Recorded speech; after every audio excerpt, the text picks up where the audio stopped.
You're up and it's still dark. Kick back with a cup of Joe. You know you've got friends waiting on 1620 The Zone.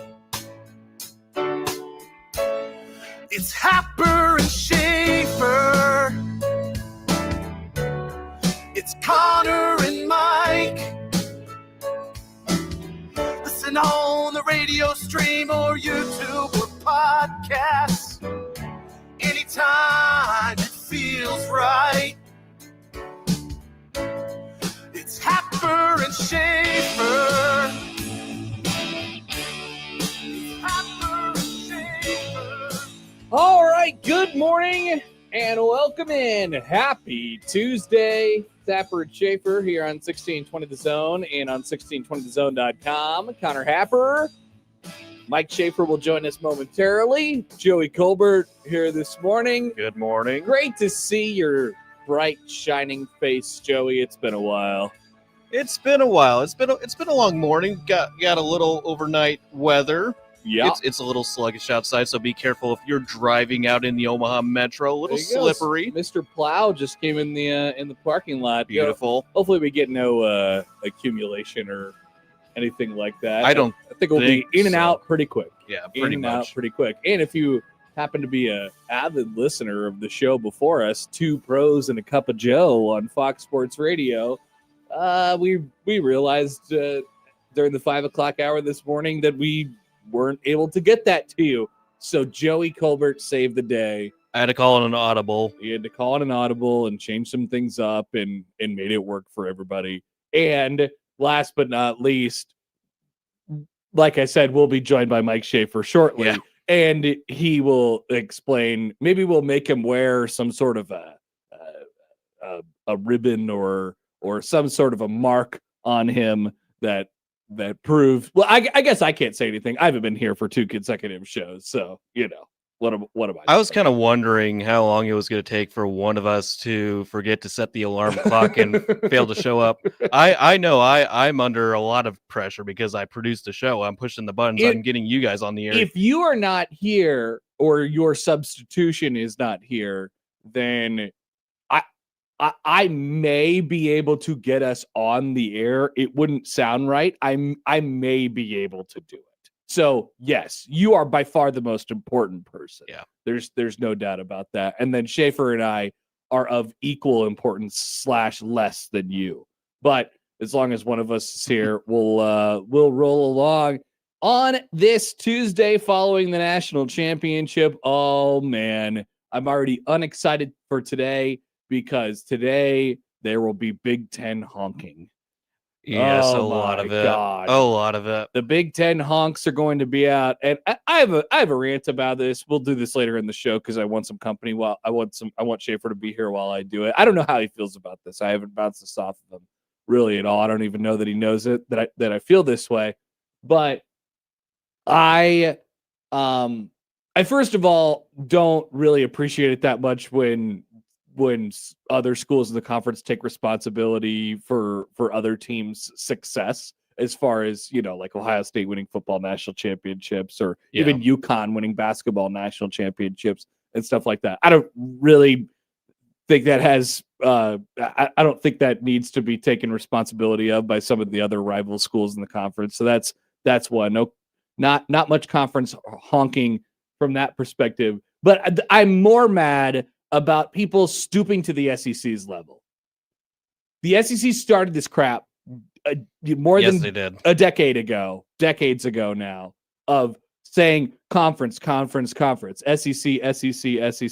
And now that the Big Ten is on the right side of it, because they're dominating in all of these sports right now, just as far as the national championships are concerned, look at what they're doing. They're just as bad as them. They're just as bad as them. Yes, they are. Even though their conference is gigantic, it's like not there's no real culture and sort of like feel to it. There's no identifiable factor about the Big Ten because it's so gigantic. There's 18 teams in it. It doesn't have like it doesn't have a tag on it or whatever like the SEC does. they're still like, yeah, see, check it out now, Big Ten. This is what we do. I will, hopefully talk about that in a little bit more with a little bit more clarity as we go on throughout the show today. Once again, on a Tuesday, we'll talk about that national championship game last night. What allowed Michigan to be able to not just do that, but have a dominant run in the NCAA tournament and a dominant season. After the Players Era Festival in November, Michigan was the best team in college basketball literally all year long. We kind of saw it at that tournament. That was where it. They just beat everybody by 1,000,000 points. They beat Gonzaga by 40, and everyone was like, whoa, is this the best team in the country?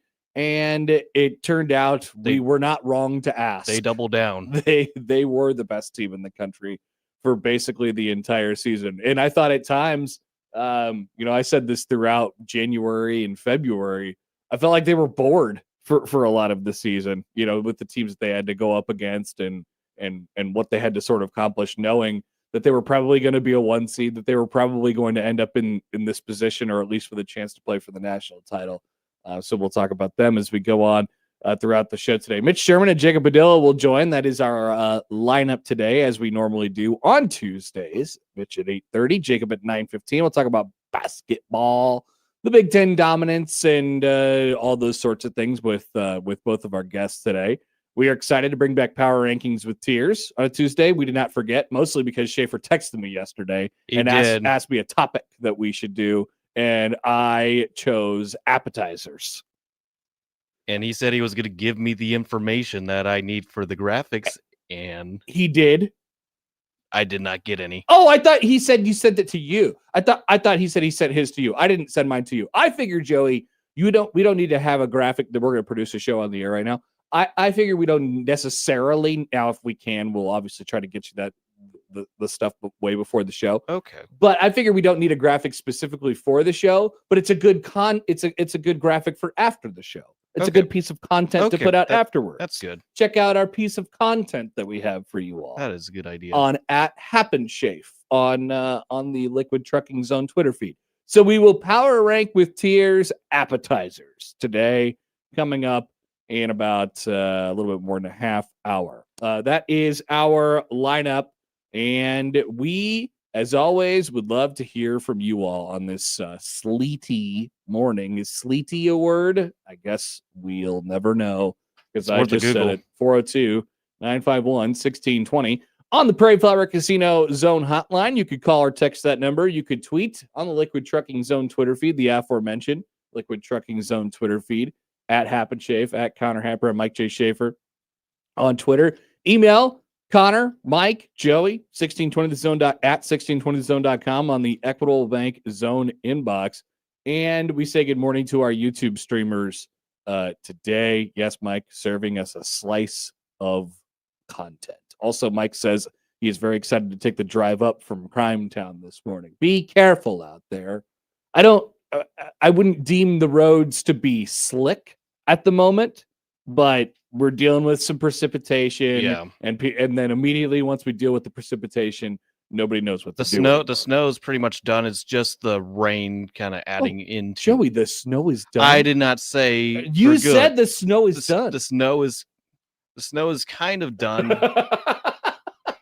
The snow is kind of done is not quite as poignant. But it's not, snow season's not done at all. But I'm talking about for this morning. For this morning. I think it's more of just raining adding on. Adding on. Well, hopefully it warms up a little bit and we could forget this ever happened. Let's hope, because there's baseball tomorrow. We have baseball tomorrow. That's right, Joey. I have to get my schedule recalibrated because I'm on God knows what time. When did you get back from Vegas?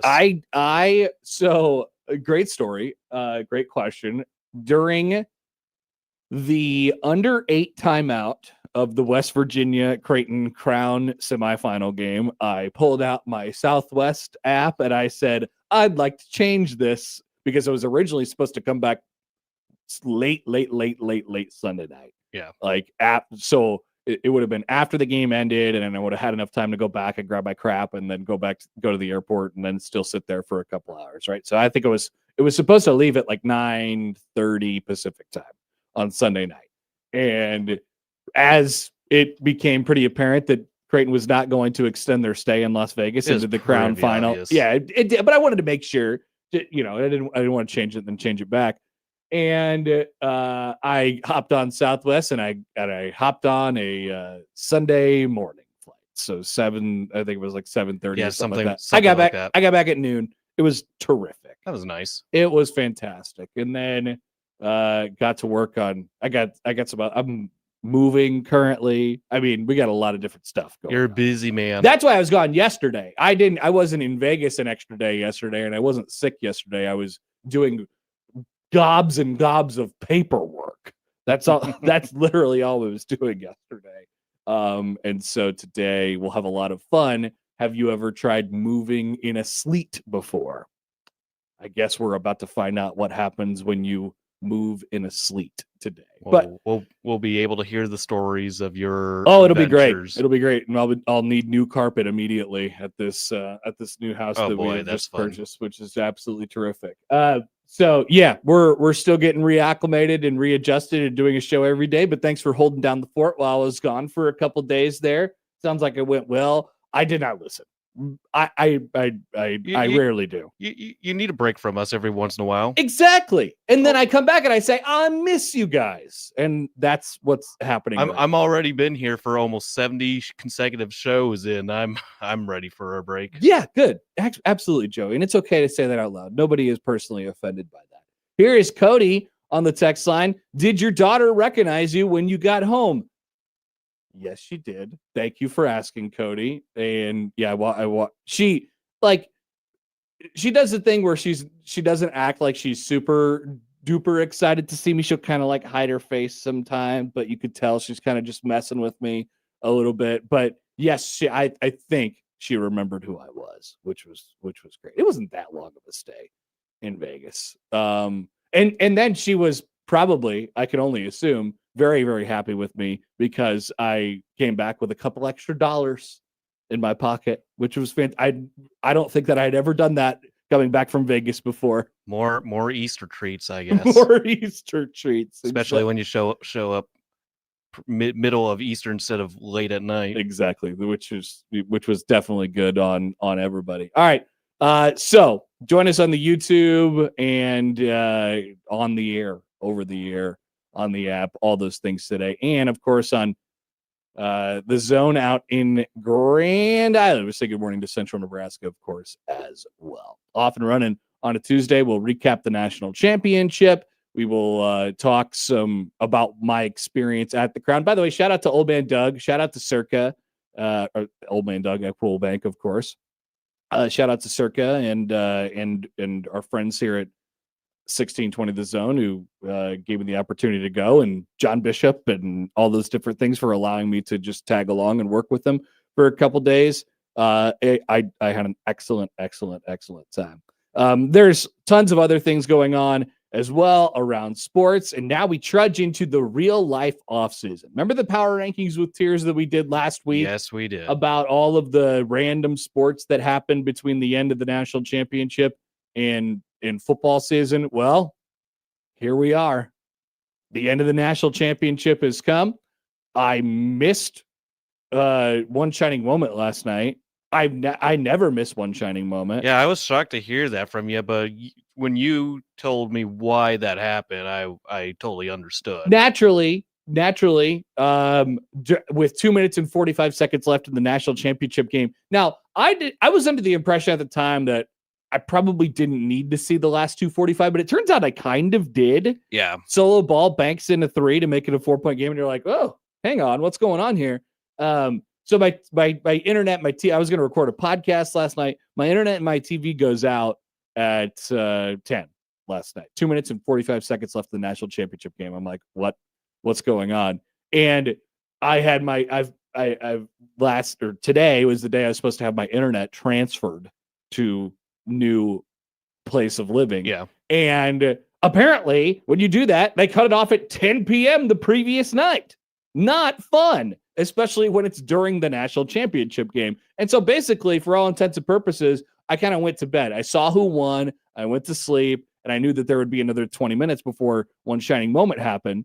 And so I never saw it until this morning. And Yeah, the game did not even end until about 10:20ish. There was another 20 minutes of just fouling back and forth and going to commercial break. bleh. The game started at 7:50 and went on 2.5 hours. I think they extended the halftime by a few minutes because isn't normally about 16 minutes for. It was way extended. Yeah, It was the way whole extended. thing was way extended from the halftime and literally the fouling back and forth. So I didn't, and the horrible, the horrible nature of, or the unaesthetic nature of the basketball game in general. Yeah. It wasn't very pretty at all. Lots of replay as well. And the broken rim and all those things. So I didn't see one shining moment until like 5:55 this morning. I enjoyed it. I have some complaints about it. We will do that coming back here. It's a sleety morning, a weather morning. It is a word. Be aware out there. You are listening to Happer and Schaefer on 1620 The Zone and the Zone Radio Network.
All right, we welcome you back on this Tuesday morning. Happer and Schaefer, 1620 The Zone, 1620thezone.com, the Zone Radio Network. We have quite the old bug in our. Try it, Joey. See if we can hit it again here on one of these buttons.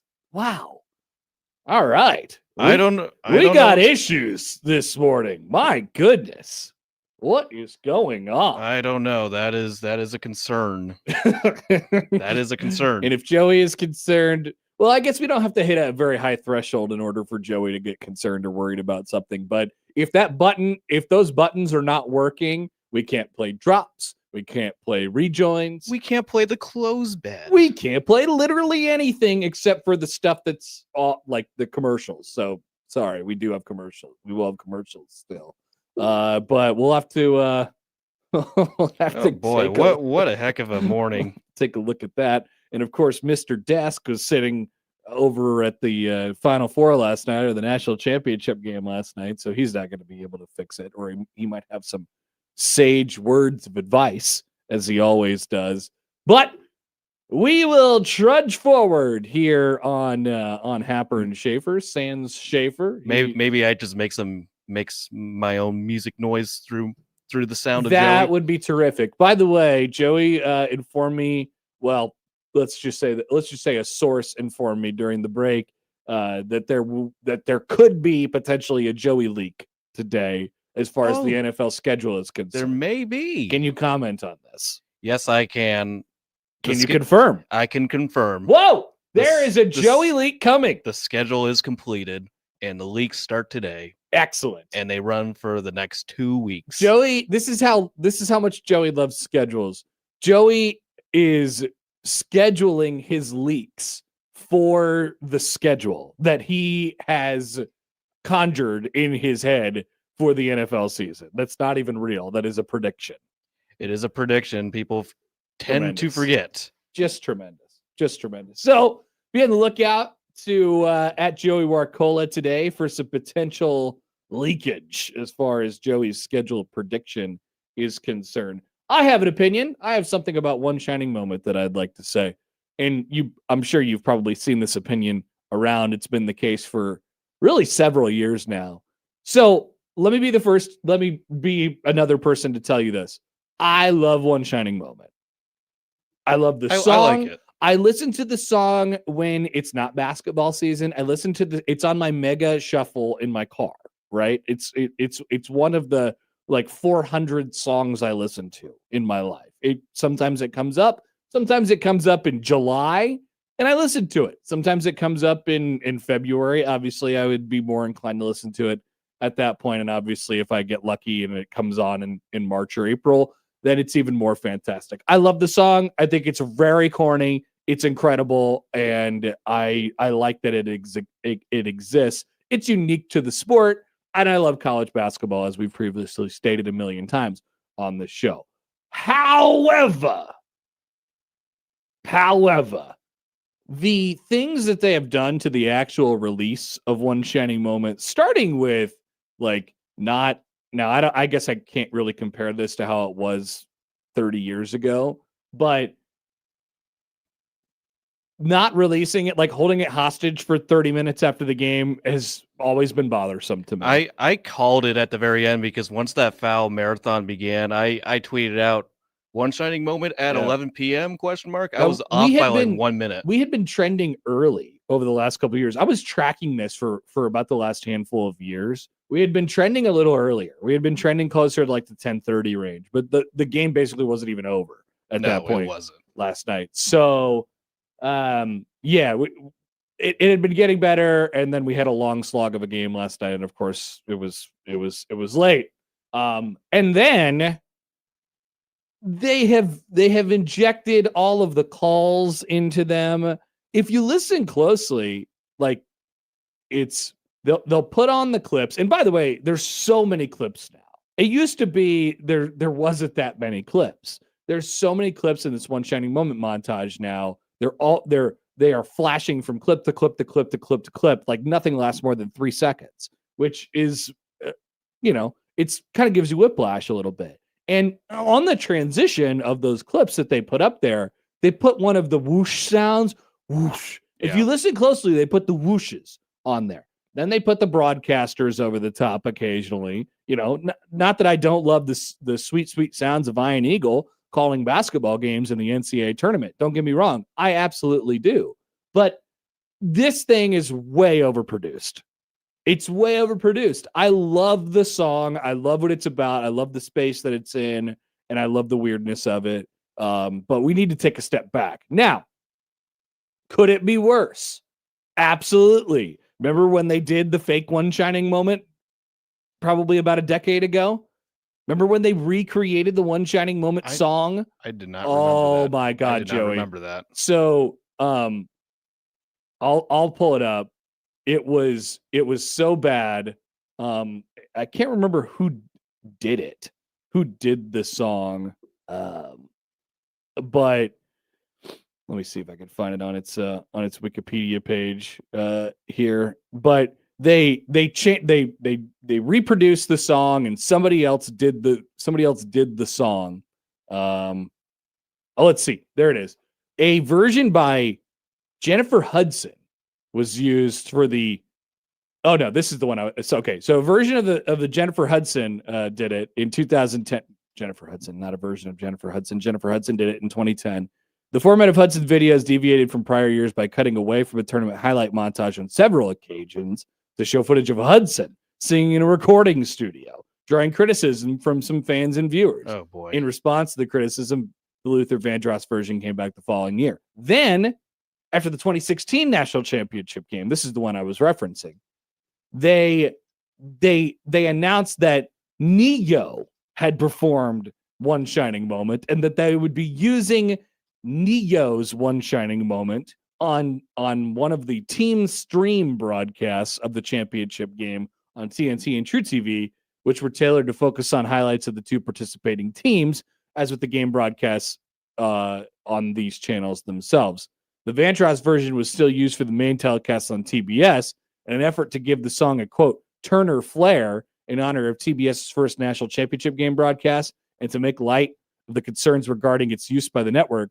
Analyst Charles Barkley performed his own tongue-in-cheek cover of One Shining Moment in a commercial promoting that year's tournament. I have not seen that one. I don't think I remember that either, but that feels like a good YouTube deep dive, maybe during a break or after the show or something like that. I remember when they did the Neo one, and I don't even remember, this is 10 years ago, I don't even remember them not putting it on the main telecast. I kind of thought it was on the main telecast. And then there was the Jennifer Hudson one as well. It's better than all of those things. We have it better right now than all those things. If I hope that Turner has learned one thing over the years, which is, please, dear God, don't change the song. They already have, like, it's already a more highly produced version of One Shining Moment now than it was on the Luther Vandross version. Now it's produced, as sort of, it's almost like a jock jam type of thing now, that like it's brought together and composed and things like that, recorded by David Barrett, I believe is the guy's name. And so it's still not the original version of the song, but we're in a good spot right now. We're not touching the song, but we are not in a great spot in terms of the overproduced nature of the actual piece that they put out for One. I'm just curious of their process of doing all of this stuff, because you got to put up all those clips, all those calls, and then you got the last game itself, and you're piecing moments from that together. Just to complete it for. Now they leave it as like out the show. Yeah, they do 95% of it, and then they just put in, they just have a placeholder. They have a placeholder and they put it in at the end of it. Obviously, it's cool how it all comes together, but that's and yeah, it's really impressive. That's not going to stop me from complaining about it. No, that's not. I'm very thankful that they don't have someone singing a cover version like we've seen from like ESPN's Monday Night Football's intros or Dear God, or I don't think they changed that. They changed Carrie Underwood this year. They made her, because remember she used to do for Sunday Night Football. Sunday night, she used to do a different version for every week. She would change multiple lyrics to the song, and Now they just have the entire thing that's pre-recorded from the entire season, and then she says the matchup in the song. So she has created, one version of the song that is played 14 or 15 different times with the matchups that change. I don't appreciate that. I wish they could get Carrie for every week. Why don't they have her off to the side just recording? So they can't get her to record in. I would think that would make a lot of sense. I would think so too. Good morning, Mike. How you doing? Good morning. Good to see you. Yeah. He was so eager to see you. What's going He was on? so ready for you to show up. I wish I knew. I mean, it was 5:55 when I awoke, and I realized that is not the time that I want to be waking up on a Tuesday morning. All right, so we were trying to think of a punishment for you. Yeah, I think it's deserved. So I don't really know. So I will say that driving not an hour, what would it be, 40 minutes later than usual feels Makes like a punishment difference. enough. And Traffic. then throw in the weather. Yeah. Throw in the people that are like, I'm leaving my house today, but even though it's not slick on the roads and you can just put your wipers on the second level and be fine, I'm going 15 miles an hour in the left lane. That's right. That's what I'm going to do. It's really just rain for all intents and purposes. Yeah. It might be a little slick. You should. You should drive. You should drive careful. Yes. Be careful. Good job. Absolutely be careful. This Good is job. not me advertising that you can just do what you want on the road. Mike Schaefer here for At the throwing same caution to the time, wind. if you're going to be careful, if your version of careful is to go that slow, you're then being a detriment to everyone else on the road. You are. So there's, you got to even that out. But You are. yeah, I will leave it up to you and Joey to figure it out. Joey said he was wondering when who was going to be the first victim to the lack of. It would have been me out of the two of us because you're extremely punctual. Though I'll admit I never actually thought this would happen. So I know. I didn't think so either. I would have said. I was would have driving said in. no. I was like, I never expected I would be here. So I can't say it won't happen again because I never thought it would happen once. So how many It's alarms? already one more time than. Normally I have 3. 3. I have 2. I have one on my phone, and then my alarm clock will go off like 5 minutes after my phone. That's kind of usually the system I run. 4:30 the phone, 4:35 the clock if I did not wake up at all. Mine's all on the same. It's always my watch. And the problem, I think, was that I was charging it last night, grabbed it before I went to bed. And my assumption is that I thought I said it, and I might have not said it at all. You got too entranced by one shining moment. Yeah. For the first time ever. For the first time. So there must have been like probably 4 or 5 Nebraska clips in there. Yeah, there right? was way Yeah, more. there was plenty. I was expecting one. Like, it's when I was a kid. Well, now they have so many damn clips. This was part of my point. It was just talk. They have it's hyper edited. way hyper edited. Yeah, I saw someone else. Maybe it was Dirk. I think Dirk had a tweet that- about that this. Said this, and Me I was and like, Dirk can't as shake someone who hands. never really paid attention, but would catch it somehow. Like usually I saw them, whether I watched it to the completion or not, I don't always know. But it's just super hyper edited, which is just kind of weird. It's terrific. I'm It's such like a seeing huge. a Bourne movie. I'm you such never a get to huge- focus on anything. That's true. Yeah. It's just bam, bam, bam. It's like being in Vegas. There's just stuff everywhere all the time. But I'm such a huge fan of the song and the event of the release of One Shining Moment that I had to go on the radio for 15 minutes this morning and complain about how hyper produced it is. So by the way, we are still going to have our appetizers coming up a little bit later on in the show. But while you were out, by the way, so Mitch, we're moving Mitch up. Mitch is coming on the show at 7:30 today. Okay. So it's up to you. Do you want to do the appetizers next, or do you want to do the appetizers at 8:30, which is now open? Yeah, I'm sort of indifferent. I thought it was kind of hilarious that the first segment that I would actually be in for Could be fun. that. So I'm Sets good the leaving tone. it. It sets the tone. Yeah, let's just do that. All right, let's set the tone. Our power rankings with tiers of appetizers that you could find at restaurants/bars. Oh, I know where mozzarella sticks are going to be on Connor's list. Whoa, you do? Yes, I do. I remember the story you shared. Well, just because I'm not very good at making mozzarella sticks in my home air fryer Doesn't mean I you don't won't love them. smash some at TGI Friday. You might be surprised, Joey. I can't wait to see. We'll be back after this on 1620 The Zone.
All right, welcome back. Connor Happer, Mike Schaefer, Joey Kilber with you this morning here on Happer and Schaefer on 1620 The Zone, 1620thezone.com, the Zone Radio Network, the Zone mobile app, all the Zone things. It is the championship round of the Omaha Food Fight, and voting ends today. It is the Drover and Dinkers, ladies and gentlemen. It was very funny, and by the way, it's presented by Union Bank and Trust. So we were sitting there getting ready to do the game on whatever day it was, Thursday, and John was doing his show from this giant media room, and there was 15 people in there who were trying to do their jobs and work and things like that, not actual, like, photographers and stuff like that. There wasn't that much media who was covering this, for the record. And John is in this giant room shouting about Dinkers and the Drover. So now it is a worldwide thing. Everyone knows about Dinkers and the Drover. I found out Sauter had never been. I could To not. either? He'd been to the Drover. He'd Okay. never been to Dink. I couldn't believe it. That's I mean, it feels like an Omaha card acquisition Yeah. once you've gone to both of those places. Which, courtesy of Michigan just tossing that ball into the backcourt, I will now be taking Sauter to lunch, which I guess could just be Dinkers. So it works out. I'll take him there. No. That's all right. I think I owe you lunch because of the Illinois and UConn game. So UConn just costing me lunch all over town. Sorry. That's all right. You can I blame. joked online I was going to take him to Fazoli's, and our 9:15 guest Jacob Padilla thought that was a shot at Fazoli. Yeah. So, He said nothing wrong with Fazoli's. Yeah, there's nothing wrong with Fazoli's. Nothing wrong with Fazoli's. I just said that the shooting performance from that game deserved Fazoli. It was definitely closer to Fazoli's than it was some nice upscale Italian. That's kind of what I was getting at. All right. Let's take a phone call on the Prairie Flower Casino Zone Hotline. It's Old Man Doug. Good morning, Doug. Well, good morning. I think I know why Schaefer was late. Why? Because he had to stay up until midnight to watch the game and the one shining moment last night. So he overslept. I saw it, Doug. You are mad that the game started so late, correct? They do it all the time, and I'm trying to figure out. I mean, I think I'm pretty good at economics. Why they start the game so late? Because on the West Coast, no one works anyway. So if like last night, the start time on the West Coast would have been what? 5:40. Yeah, basically 6 o'clock. So, and I get it.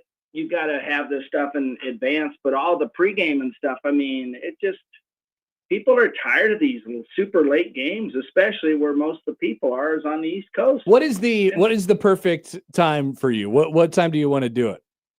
I think a 7 o'clock start would be perfect. I do too, for the record.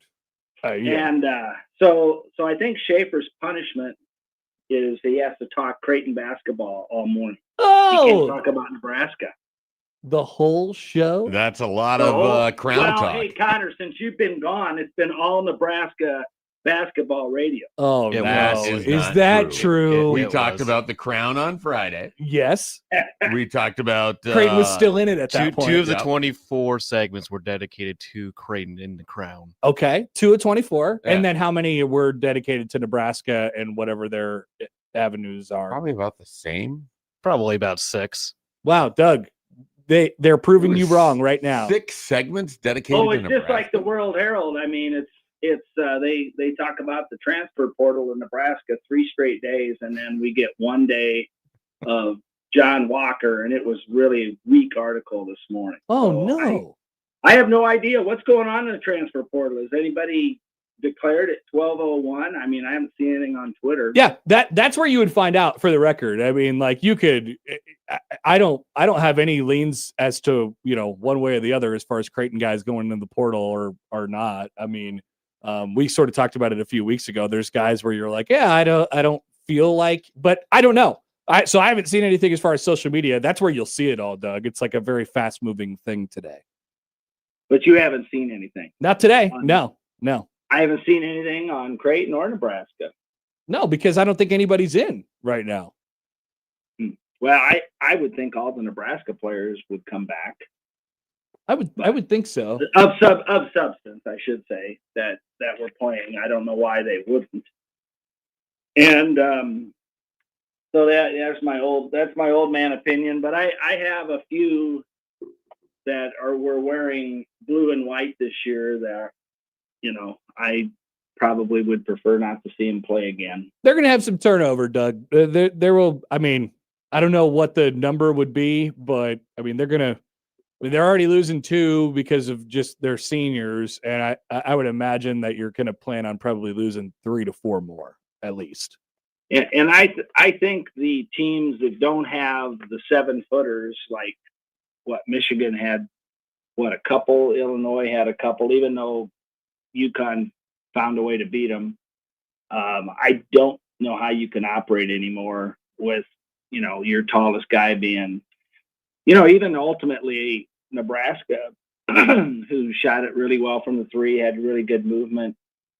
Eventually the size just got to him, as far as, and I was not that big, but the defensive rebounding and such, you just can't unless you're just red hot from 3. And I still can't believe Creighton beat UConn this year. And conversely, Nebraska had Michigan beat extremely shorthanded, and I don't know, the officiating seemed to favor Michigan this year. I thought last night was a horribly inconsistently officiated game, and it's beyond me why Jeff Anderson gets a Final Four, and James Breeding is extremely overrated. And then they kind of drug Kip Kishinger down because he didn't have a great game either. They missed an obvious 10-second call, and I guess that was one of the few bad calls against Michigan. But I just thought, when Michigan went to the basket and there was any contact, there was pretty much a foul. And when UConn, and I obviously don't like UConn, they just didn't seem to get the same whistle. I don't know. Yeah. I thought it was poor. So well, Doug, I appreciate. We'll react to all of these takes, but I appreciate the call. Well, yeah, the punishment is Jay's talk. all right. We'll note that for sure. There's old man Doug. What do you think about that? Well, I think that falls under cruel and unusual. How about like a hat? I'm protected by the United States Bill of Rights. Can get you you're saying it's torture? We could get you a Billy the Blue Jay head, and you'd have to wear it for a couple segments or something. And sure. You have to do Creighton talk out of it. Okay. I like the idea of talking out of Billy the Blue Jay's head. Yeah, me too. That sounds like it would be very. The games definitely start too late. The games definitely start too late. I mean, I don't know. Like they probably should start an hour earlier. Even if it was 20 minutes earlier, I think that would have been like very helpful. 7:20 versus 7:40. It would have made a difference. As far as for me, I was going to be late. I think no matter what, given how I screwed things up. But as far as the why, I actually don't know why. I wish I knew why they needed to start these games at 7:50. There's 8:50 Eastern. There's got to be something to it. I don't know what the manipulation of television ratings is almost always part of it. If you're CBS, you don't want to start any earlier because you don't want to lose. Like, what's the difference between, if you're on the East Coast, what's the difference between 8:24 and 8:50? Like if you're trying to manipulate it one way or the other. And so basically, from their vantage point, you want people at the start of the game, because what you don't want is for someone to look at the score and it's 31-15 and think, well, I don't have any reason to turn this on. Right. And so you're trying to time it out to get the most viewers at the beginning of the game. And so then if the game is solid, like last night, if you started that game and you weren't just put off by, the quality of shots, then you were going to likely watch that entire game the entire way through. So unless your internet went out with 2:45 left, bad time for the internet to go. Certainly was. What was the score? Do you remember? I at the time, Michigan. It felt like Michigan was definitely going to win, but I didn't feel like I needed to see the rest of the game. It was probably about an 8 or 10 point game, and then I hopped on Twitter after I got some data. And UConn had been doing things. And Solo ball banked in a 3 to make it a 4-point game with 40 seconds left. 67-63. And I was like, oh my God. Then they missed a couple of free throws. This might be the word. Like some cable company local cable company is going to hear about this tomorrow. You know, if you got to come back and tied that game, I was going to be not here this morning. I was going to be on the phone with a local cable company. But luckily that didn't happen. How do we feel about the Glad that you game? didn't, because you don't want to be on the phone with them. It's interesting because like almost the reverse of your entire situation. Local cable company, which I'm not even using for cable, it's just my internet. Same. And it goes out right at 7:50 because the Nebraska game started at 8, I think, the Nebraska Cincinnati game. Oh, because that was the day that my house, I moved. That was the day we closed. that's right. Yeah. And I watched it from the new house, working with like no furniture. Wow. Did Did you watch it in a lawn chair?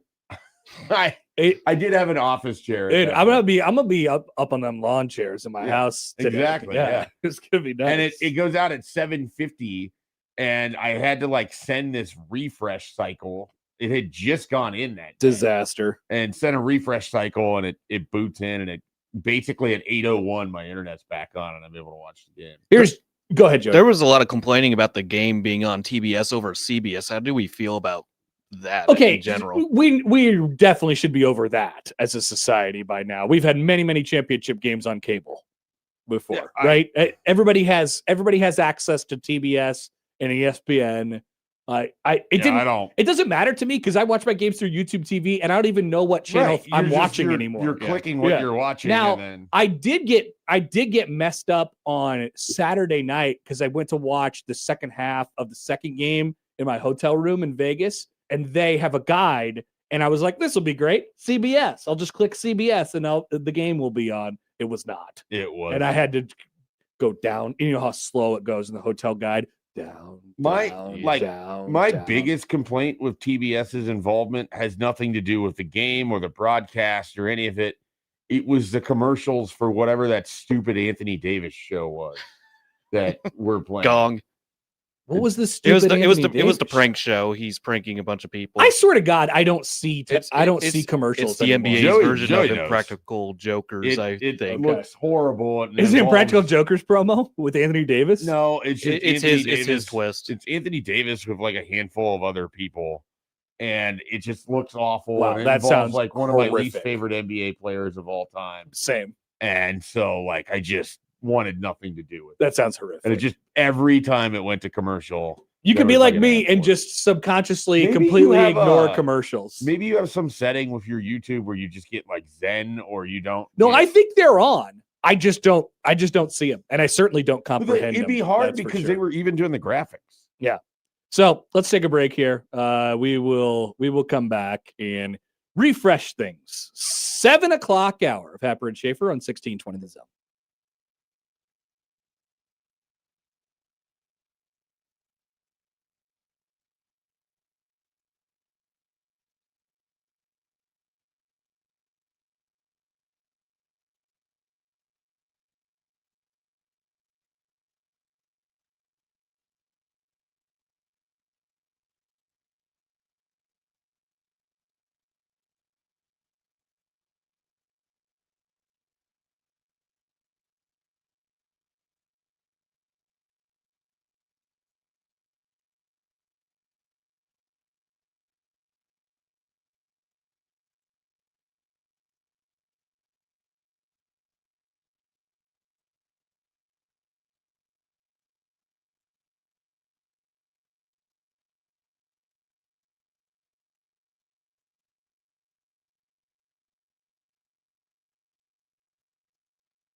All right, welcome back. 7 o'clock here on Happer and Schaefer, 1620 The Zone, 1620thezone.com, Zone Mobile app, and the Zone Radio Network. If you missed it, don't forget, tune in for Joey Leaks coming out today. At some point, there will be a leak today.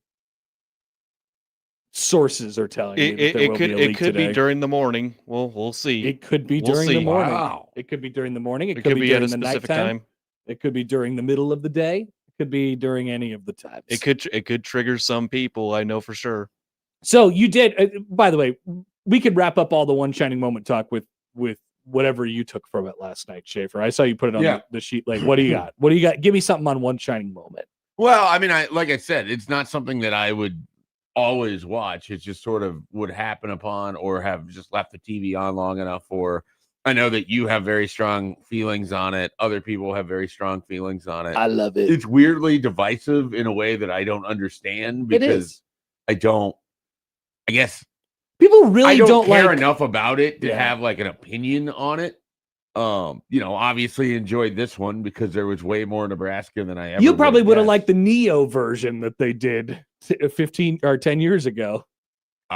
You wouldn't have cared. I'm guessing I wouldn't have noticed. You probably wouldn't have noticed. Uh, That is absurd to me, but that does not make any sense. I mean, it should, on some level. It's for you. Yeah.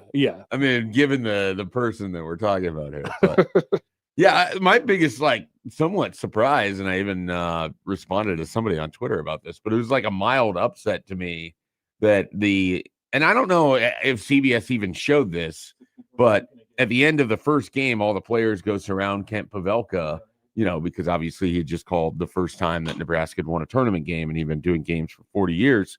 And it's like this big moment in the arena. And I have to assume the visuals from it would have looked really cool. I would have guessed that would have sort of made it in, because they did and it would have been really cool to do that right next to the High Point kids. Like they include them in there. And you go from that to Kent Pavelka surrounded by all of Nebraska's players. For anybody that would have picked up on that, would have been kind of a cool transition there. It could have been. And so I was surprised that didn't but make instead, it. it's just a random assortment of 250 clips. Yeah, it was a lot. Random. A lot of clips. So many clips. A lot of clips. Okay. And then Nebraska made it in there a lot. There was a lot of Nebraska stuff in of clips. It's kind of funny. It starts with just the giant hat, walk in, and then you're like, oh, well, hey, maybe that'll be all it is. But you knew that they were going to hang. The band, and then there's there's Jamarcus, then there's Hoiberg, then there's the cannon shot, the and the Vanderbilt, Prager. yeah. You knew Some that of they the were going to Bear hang Kid was on in that there. for a while, which they did, and they got Frigger on there for kind. I mean, it was probably one of the best games of the tournament, one of the top 5 games of the tournament. At the very least, if you're going through your head, I mean, the best games of the tournament, you have Kentucky, Kentucky, Santa Clara, Wisconsin, High Point, Wisconsin, yep. and Duke and UConn. Duke St. UConn. John's. St. John's and Kansas. St. John's, Kansas buzzer beater, Duke, UConn. Yep. Did you mention High Point, Wisconsin? Yes. Yep. Yeah, and then probably that's about where Nebraska Vanderbilt slots in. Yeah, I think that's fair. 5th. Yeah, I mean, I don't know that it needs to be higher than that. The miss actually makes it stand out more. Yes. In a lot of ways, because it just the way that ball kicked out. Now, if he drills that's number 1, probably. A buzzer beater half court is probably going to beat everything else. Then a lot of people would have been not looking forward to one shining moment. They would not have watched it. One shining moment would have been I mean, one person we know particularly well was already prepared to be aggrieved if any version of the shocking Sweet 16 was shown. Yes. So, yeah. Which would have been well. Why would you show the thing that makes me feel so much pain and angst? I don't know. Maybe because it's not about you.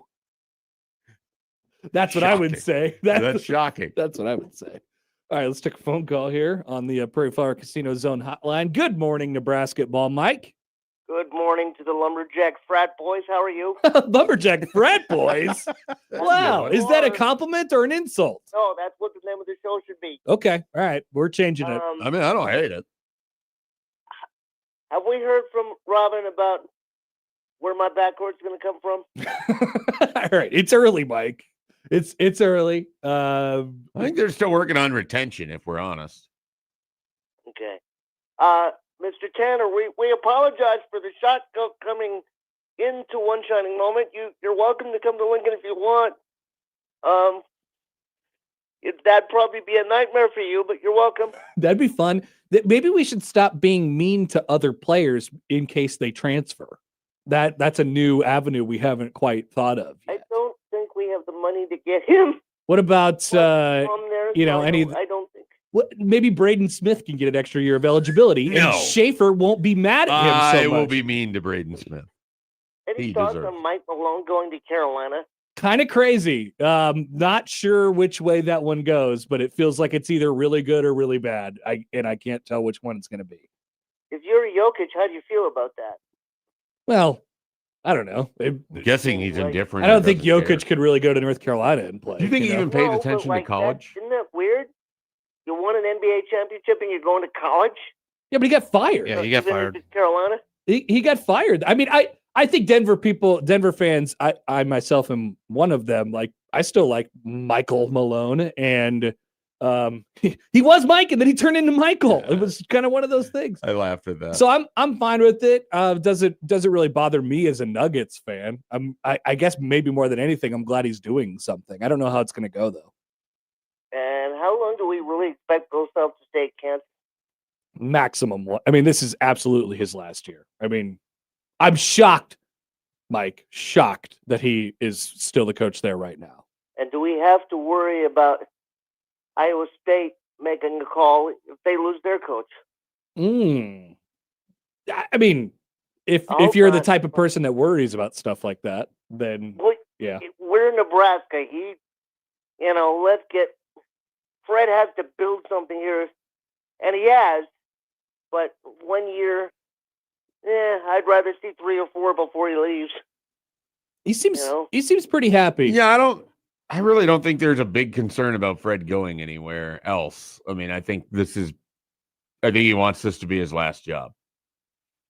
I will say this: I enjoyed the press conference yesterday, for him to say we have to build on this, and he knows what he's got to do, and he knows exactly what he wants. We may not know what it looks like yet, but he knows what he wants. Oh yeah. No, they're gonna be just fine. Mike, good to hear from you this morning. Okay. All right.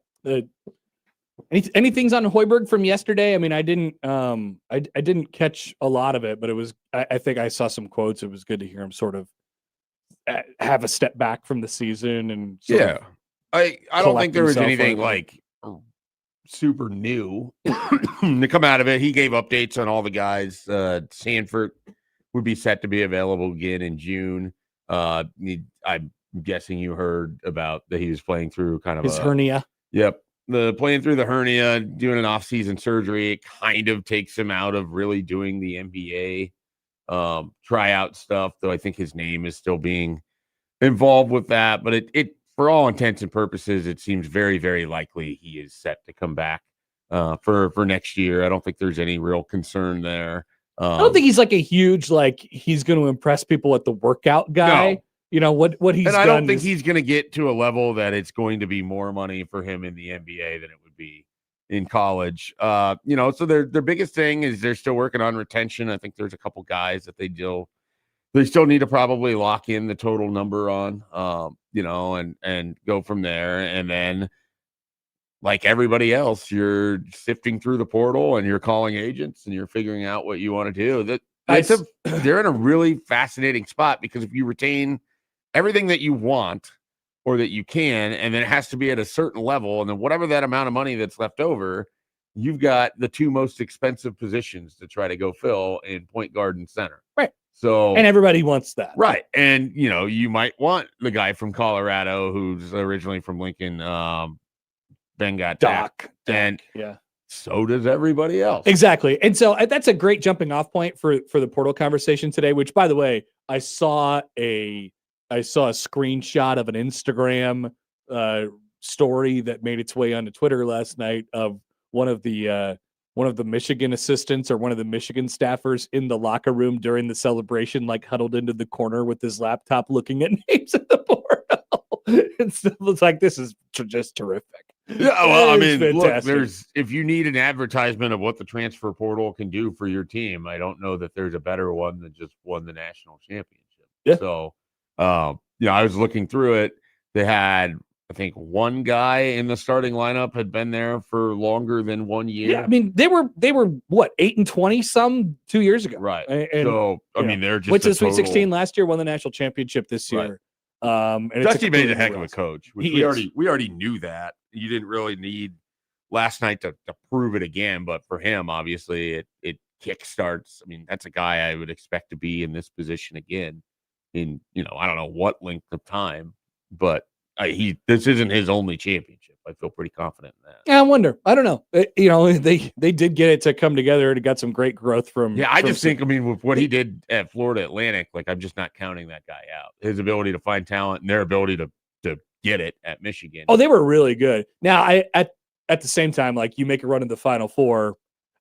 This is more of a bigger conversation, and it'll tie in more to our Big Ten honking conversation that I want to have during this show. Like, sometimes the vision gets a little clouded when you make a deep NCAA tournament run, or when you get to when you win a national championship and things like that. So we could talk about that a little bit later on. But there's no doubt about it. Dusty May is really, really good. And if he wins another national championship, it'll be partly because he's really good. It'll be partly because you get hot. And Michigan was really, really good. Really, really good. They were the best team in the country this entire year. But it's, it doesn't, maybe like a month stretch where it might have been somebody else. Yeah, and or right at the beginning. Even then, I felt like they were just bored. Yeah. Like, we said this at the time. We said this in January. I was like, yeah, I just think they're the best team still. They're just not acting like it right now. And so, but we've seen it a million times over where that team who looked to be an unstoppable force doesn't even make the Final Four. Yeah, and it happens that way. But anyway, the portal for today, we've already had representatives of the two. The Creighton and Nebraska fan bases call in, wondering what's going on this morning, which I think is really, really good. And you said it there. As far as Nebraska's needs, Schaefer, need to get a point guard, need to get a big. You look at Creighton. Okay, we'll see what happens, how the rest of the roster shakes out. But bottom line is, need to get a point guard, need to get a big, so you can move some things around. And Jason Green's not playing a 5, and obviously their offense works differently with a point guard who's really truly a distributor. As we saw this year, it didn't necessarily work out for them. And so everybody's looking for the same type of things.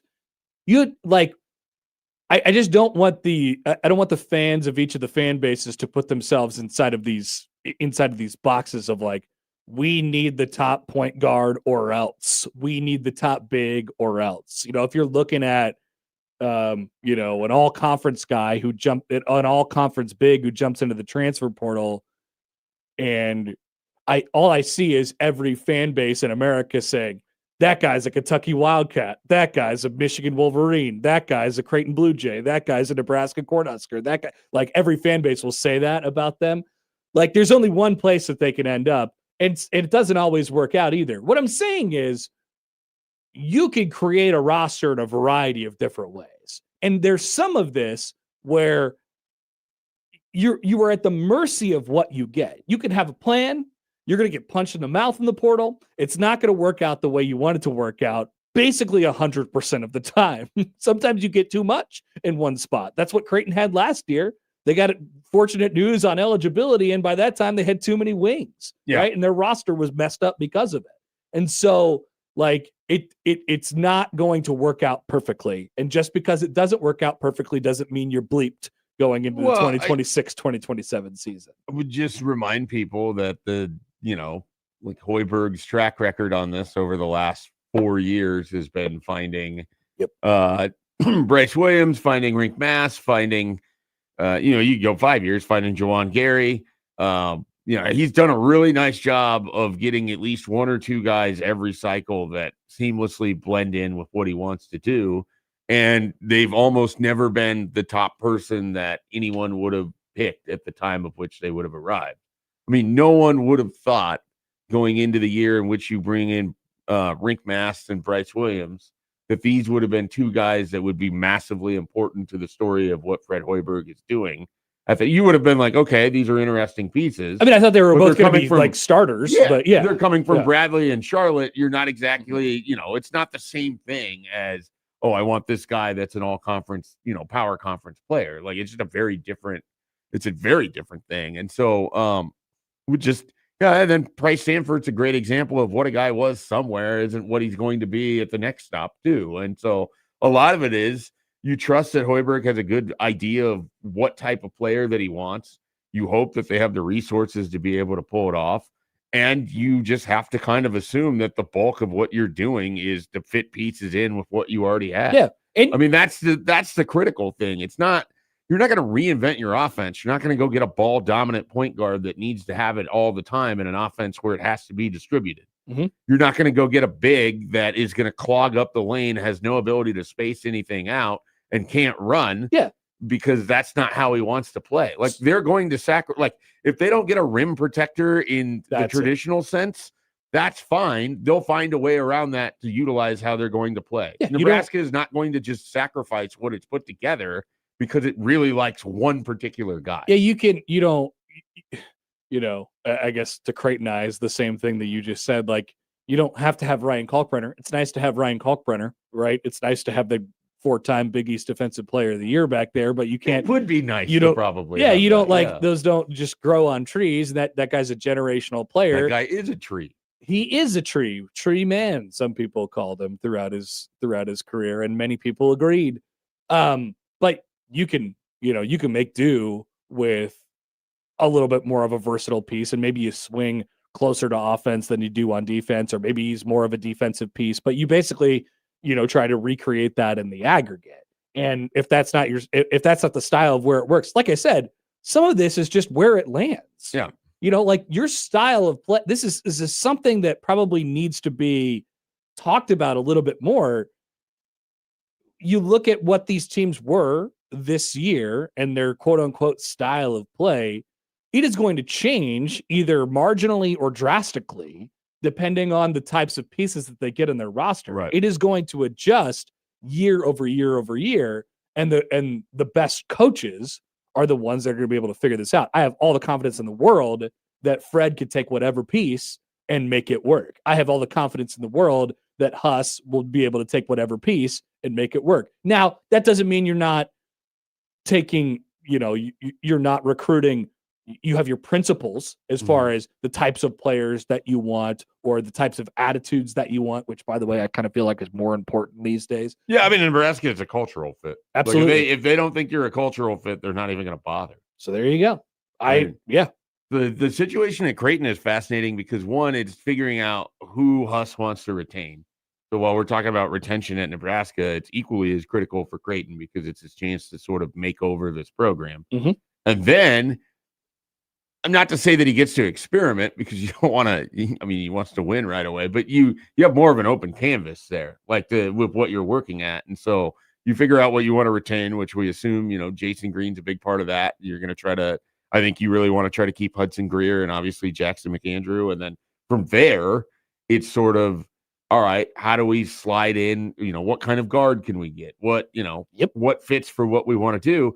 But then you're looking down the line too. Like, one of the things Hoiberg has done really well is getting guys that have multiple years of eligibility. Mhm. And maybe they're not the best player in their first year, though I really don't know what Price Sanford can do for an encore that's going to be significantly better than what we were watching at the end. That's always what I thought about him as it pertains to the NBA. I'm like, damn, his stock is really, really high right now.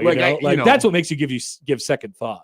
And then for Bryce Williams, there was an extra level for him to get to. I didn't know that he would be what he was.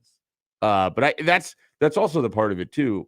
I think the Nebraska end of it that fascinates me is if you can squeeze even a little bit more money for your resources, what you have coming back in Sanford and what you're hoping is coming back in Frager and Berke and Kale and all of it, you have an opportunity if you can get the right pieces, even if they're 1-year guys, to maximize what you have in a way that you never really had to think about before. Like you didn't go into 2024. Well, you could you could fine tune exactly what you need at the spots around those players. That's That's what bringing a bunch of guys back gives you the opportunity to do. Like and with Creighton, You like get to it's be not like choosy, I think, in Yeah. a way that maybe you aren't necessarily when you're coming off of a down season. Yeah, not only as it pertains to the money, but as it pertains to fit Right. as well. And so, yeah, that's all something to keep in mind on this glorious, glorious portal day. You know what I should do? I should pull open my. I always forget the name of the website every year. The one that constantly updates the portal. It's like something hoop.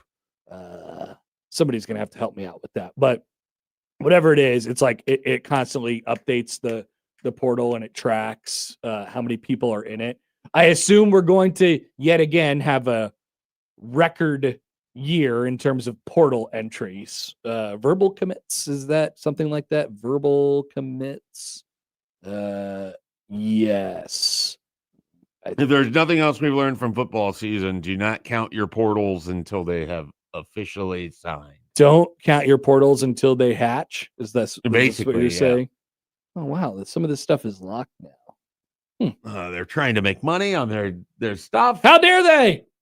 How dare they? Unacceptable. All right, let's take a break. Anything from you guys? 402-951-1620. We'll talk about the Big Ten honking as we go on throughout the show. I have some stuff we could talk about from over the weekend as well, as we're back here on a Tuesday. But when we return, it's time to talk appetizers.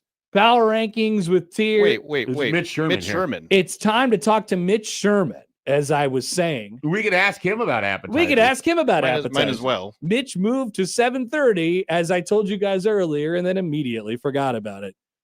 So he will join us. We'll talk about the hoops from last night and plenty more as we come back with Mitch coming up on 1620 The Zone.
All right, on this Tuesday morning, Connor Happer, Mike Schaefer, Joey Colbert with you. The snowy, sleety, as Joey confirmed earlier, is a word. Tuesday morning, post national championship in basketball. We are off into the official off season, and we're joined now on the Prairie Flower Casino Zone hotline by our good friend Mitch Sherman from The Athletic. Good morning, Mitch. Good morning. You got snow there? I have no snow here. Whoa, really? Nothing. Where are you? It's just out in Gretna area. east of Gretna. Unbelievable. Yeah, north. I guess the further north you go, the more so. I'm looking at snow-covered roofs right now and a couple little piles in our parking lot. Oh no. I mean, I have a little smattering in the landscaping on some mulch, but completely there's no snow on the grass or any kind of pavement. Very disappointing. I thought we were going to get 4 to 6 inches, and I wake up.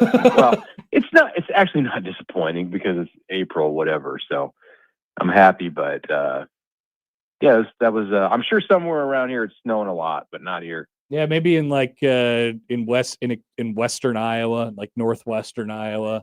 It will be okay, and this will be melted I off. just wanted to complain about it.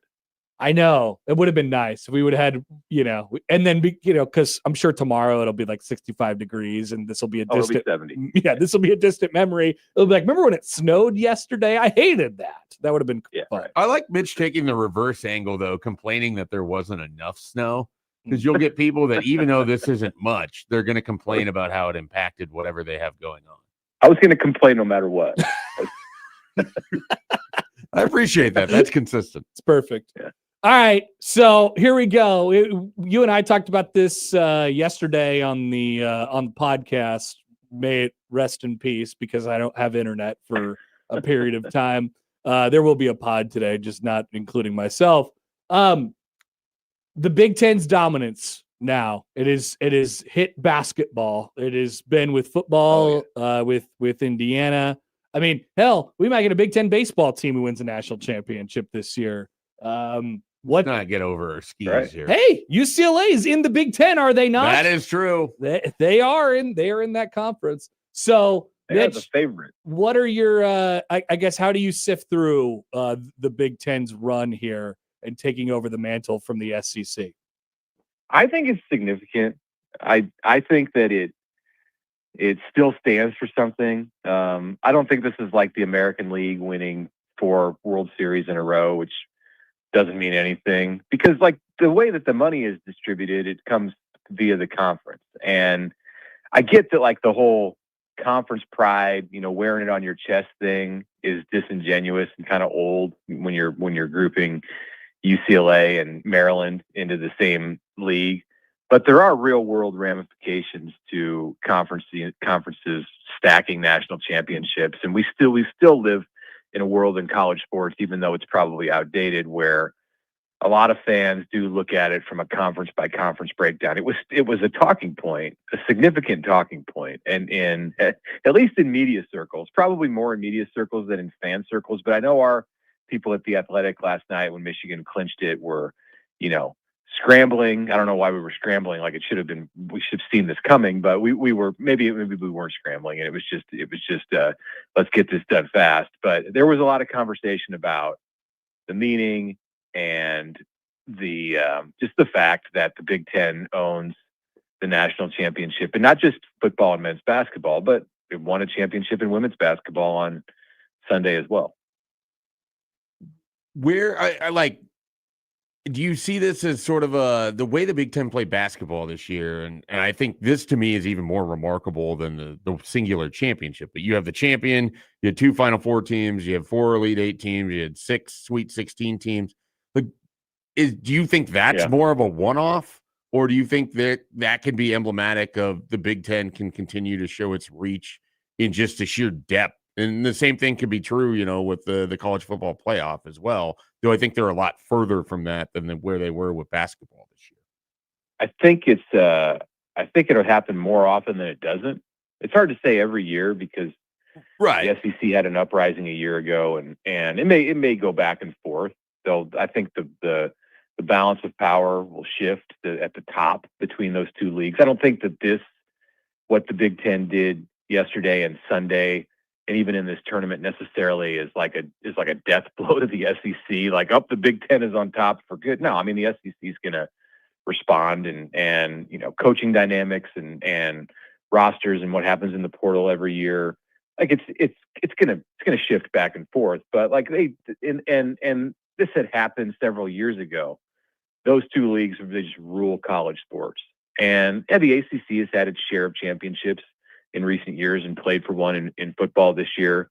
But the decision making, the boardroom, the things that set the agenda in college sports are more controlled than ever by the Big Ten and the SEC, and winning championships only solidifies that. Do you think that we can manufacture some sort of way, and not that the Big Ten is the only conference that does this, but do you think that we can manufacture some sort of way where in football they could get the narrative to be, that the middle of the conference is really, really good? Like, it's that way in basketball, right? You have X amount, you have 10 NCAA tournament teams or 9 NCAA tournament teams or whatever it is. Now, not that you're going to get 9 college football playoff teams, but the narrative about the middle of the conference to the bottom of the conference in the Big Ten football footprint is that it is not quality, that they are not good. And that is the opposite in basketball. I wonder how that dynamic is, how they could get that dynamic to shift. I think Greg Sankey wanted 9 college football playoff teams from the SEC this year. He did. Yeah. Something really close to that. It might have been 8. Well, can the narrative shift? I mean, that's the loaded question, and depends on like what the prevailing opinion makers in the sport decide to settle on. I think as the Big Ten flexes its muscles and continues to stack titles, and these in basketball don't necessarily affect football, but I think there's an indirect correlation. I think it helps with the visibility of some of the schools that, like Nebraska, for instance. I think the basketball success and the showing by Nebraska fans in March matters on some level with Nebraska's ability as overall as an institution to attract recruits. So yeah, I mean, that's a slower process, but I do think that like the end result will be, yes, the narrative will shift in a way that people see the middle of the Big Ten football is better than maybe what they saw 5 years ago. Mitch, I'm going to shift things to Nebraska football here. I have like a kind of a question that I'm intrigued by, because I think there's a ton of different answers anyone could choose to go with. But we know it's a big year for Matt Rule to try to prove things in his 4th year to a Nebraska fan base that appears apathetic with sort of how things have played out, particularly with the end of year 3. If you shift it to the players, like what player on Nebraska's roster do you think maybe has the most to prove in the 2026 season? Is it someone that has been there for a while? Is it someone that just arrived in the portal? Where would you go with that? I'd probably go with the defensive line.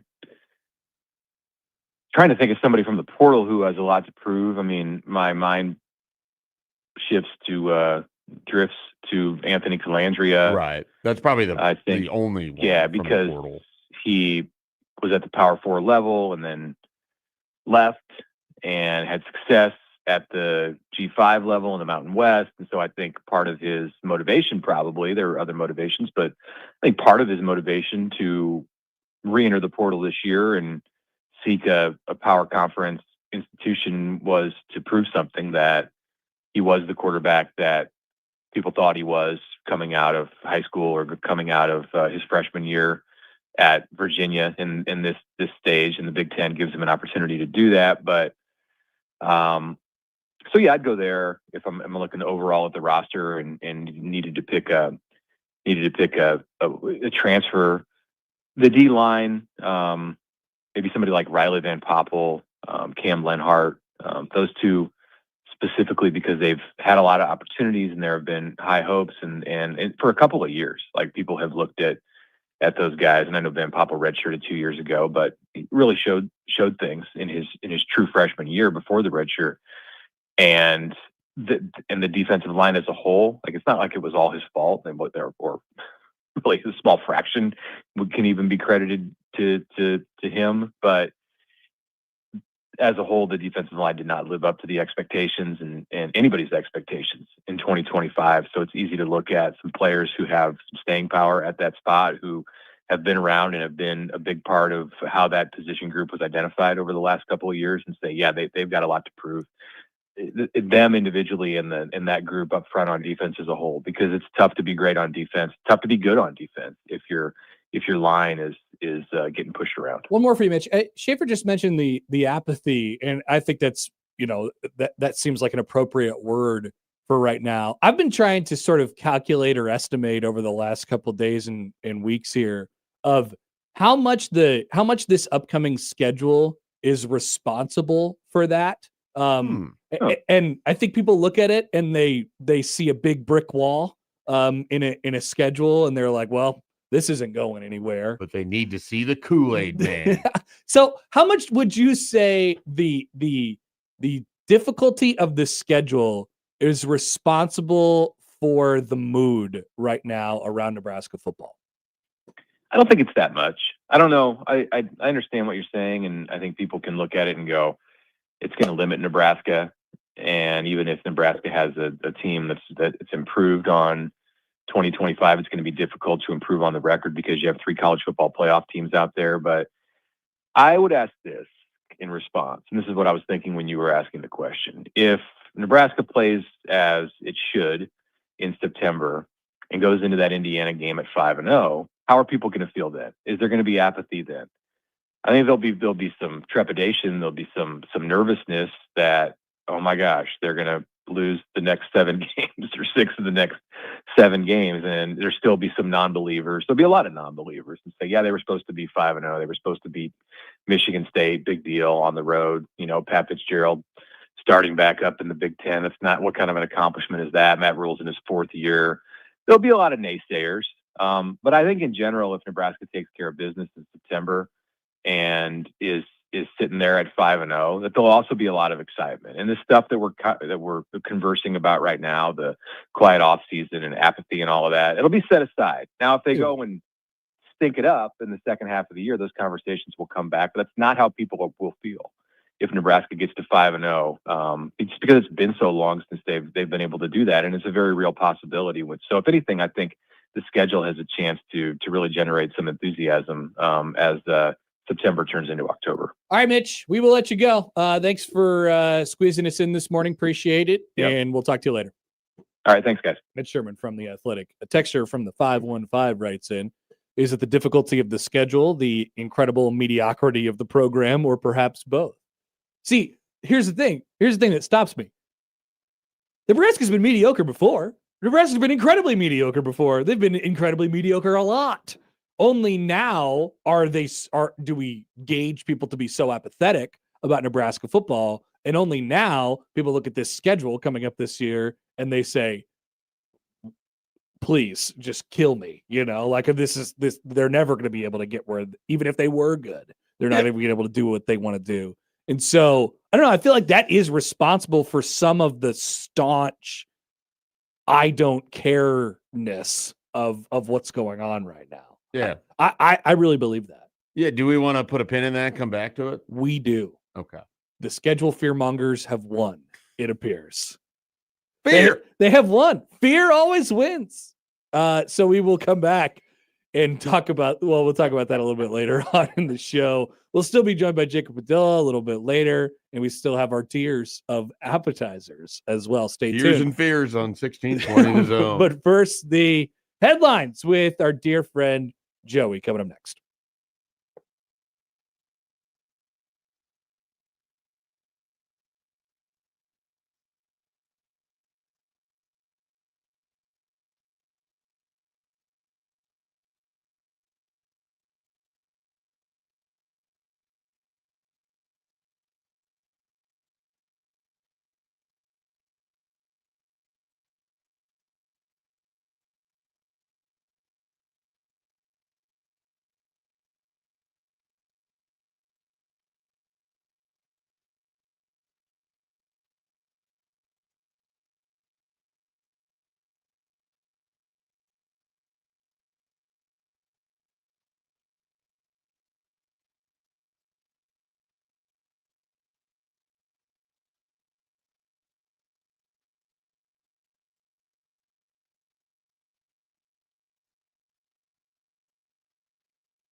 All right, Joey's got his headlines here in a second, but I have a headline first. Here is Joe Tipton from, I guess Joe Tipton has a headline first. Joe Tipton. Joe's headline. Joe and Joey. Stealing Is my this the link thunder. we're clicking on? Yes. Well, there's really not much to. You would hear the headline and you would say, "Oh, I think I already." The know headline what's gives going it on." away. Yeah. So here's the headline. You tell me if it gives it away. News: Creighton big man Owen Freeman will enter the transfer portal. He told @On3. The 6'10" junior began his career at Iowa. It does feel like there's not a lot left to explore. Did they really take the account at transfer portal on 3? Is that the name of their account? It's the name of their transfer portal tracker account at transfer portal. Wow. Nice job by them. I wonder how many impressions that gets. Included in the impression bank. Lock of the impressions safe. Oh, we man. got impressions. There you go. Owen Freeman in the portal, and there will be some local players, I'm sure, to go into the portal today. But we have to hit Joey's headlines. Much better headlines from Joey. They are better. What do we have? Okay, the first headline is North Carolina flight delayed by bee swarm on turbine. Okay, interesting. Interesting. As a person who's just recently traveled via air, I would not like to see a swarm of bees by the turbine. I don't really ever want to see a swarm of bees. That's true. A good point. But definitely not by the airplane. At least it's not in the airplane. Could you imagine a swarm of bees in the airplane? That would be worse. You're right. People would panic. Okay, headline 2. Self-driving car runs over Mueller Lake Park duck, raising safety concerns. Okay, so it runs over a duck. So they have these things in Vegas called zooks. Have you heard of the zooks? I'm guessing it's similar to the self-driving cars that were in Scottsdale. It is. You just get in. It's like a little cab, and you just get in, and it just drives you.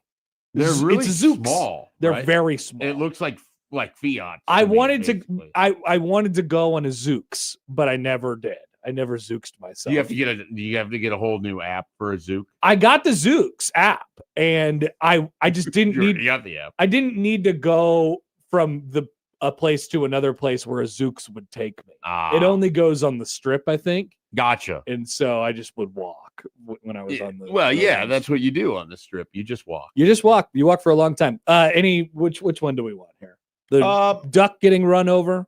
Look, You like with death? apologies to the duck, we've seen a self-driving car kill a person. So, it's an interesting headline. I think we should learn more about the bees, though. Okay, we go to the bees. This is from UPI. An American Airlines plane preparing to depart from North Carolina Airport was delayed for an hour due to a swarm of bees, not the bees.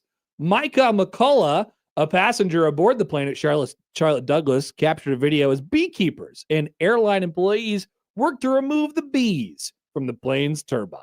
The video shows the bee rescuers placing insects into a box for safe transport. Really? They saved the bees, even though the bees were trying to kill this airplane? There's got to be some casualties to the bee population. I'm guessing not all the bees made it. The bees were removed and the plane was able to depart for San Francisco, but it was an hour behind schedule. Out of all of the things to delay your flight, these days, bees. There's a I think that was a bad omen. Are you a anti-bad omens guy on an airplane? Like, I'm sort of a bad omens in life guy, but it's because you just take things and correlate it to other things usually. yeah, like when I'm listening to music on the airplane, I skip all the Jim Croce songs.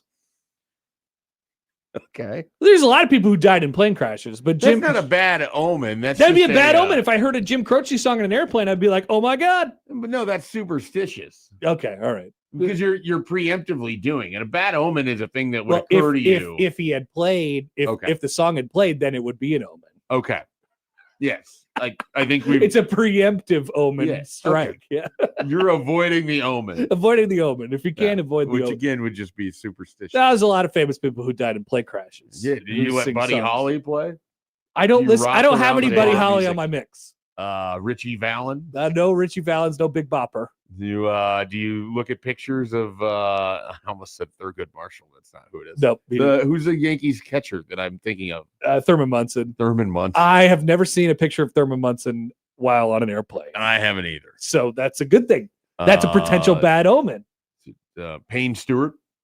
No, I've also never seen Payne Stewart. Okay. Long list. If someone came Let's try to into avoid all the Jim Croce songs. someone's walking down the aisle of the airplane, you're already in your seat, you're already like locked in, maybe you already have your AirPods in, and they're wearing the Payne Stewart golfing getup, would you be concerned? Yes, that'd be an omen. I think I would be immediately like, I would like to leave.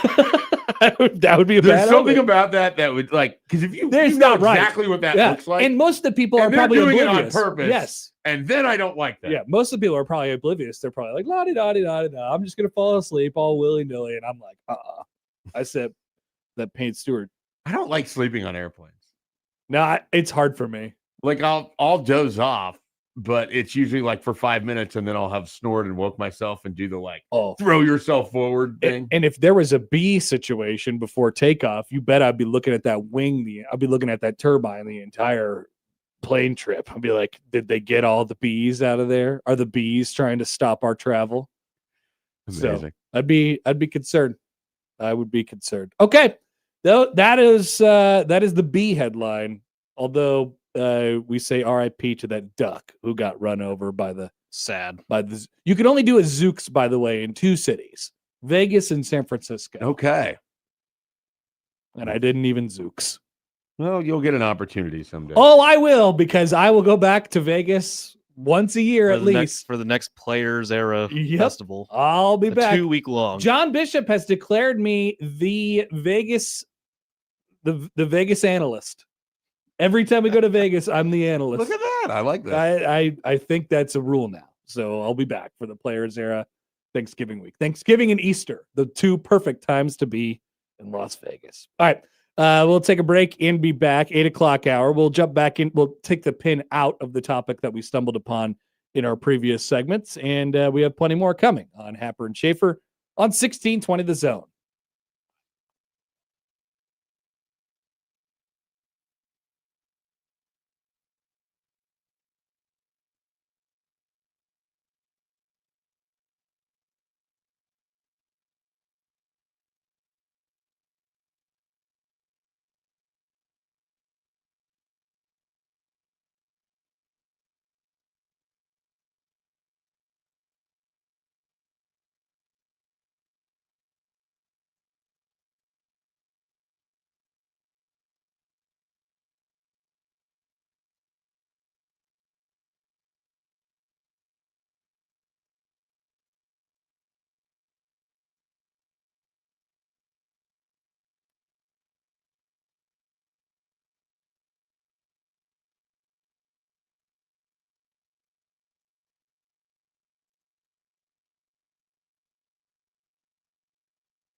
Many fans of many teams chiming in this morning.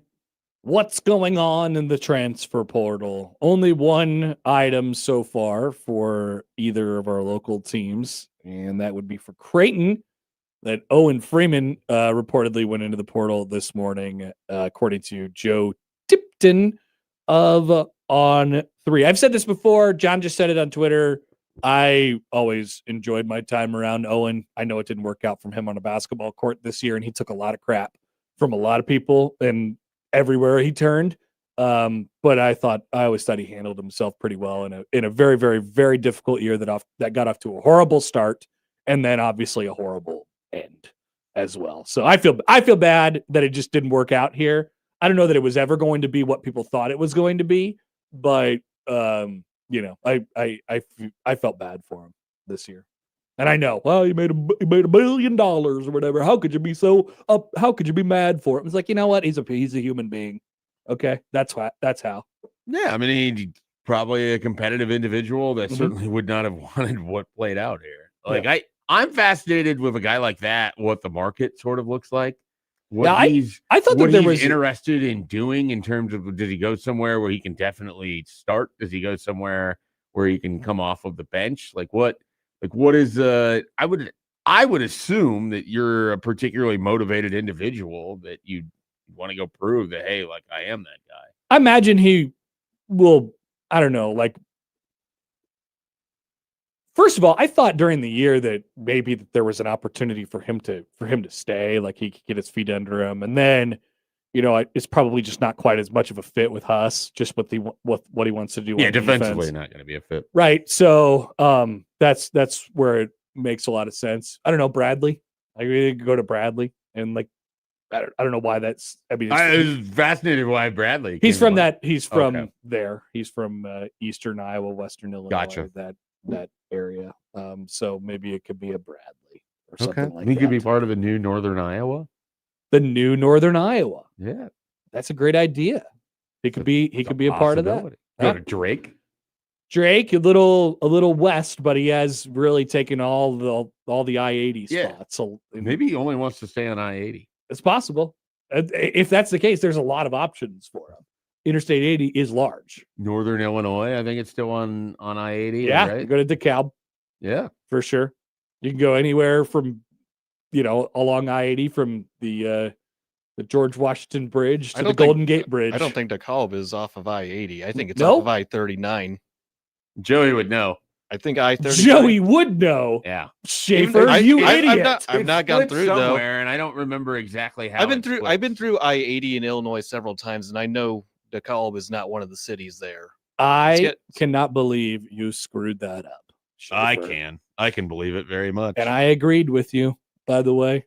because it makes sense. Joey knows his interstates. By the way, we do have to do that segment eventually of Joey's. Well, we should get people to like submit where they want Joey to guess what interstates are through what city. Mhm. I think it needs to be at least a decent sized city. Yeah, it has to be a major city. It can't be some small rural town that's like. But you just got DeKalb, so I mean. Well, that's not rural. That is a city. That is a decent sized city. Oh, really? Okay, that is the threshold for decent sized city.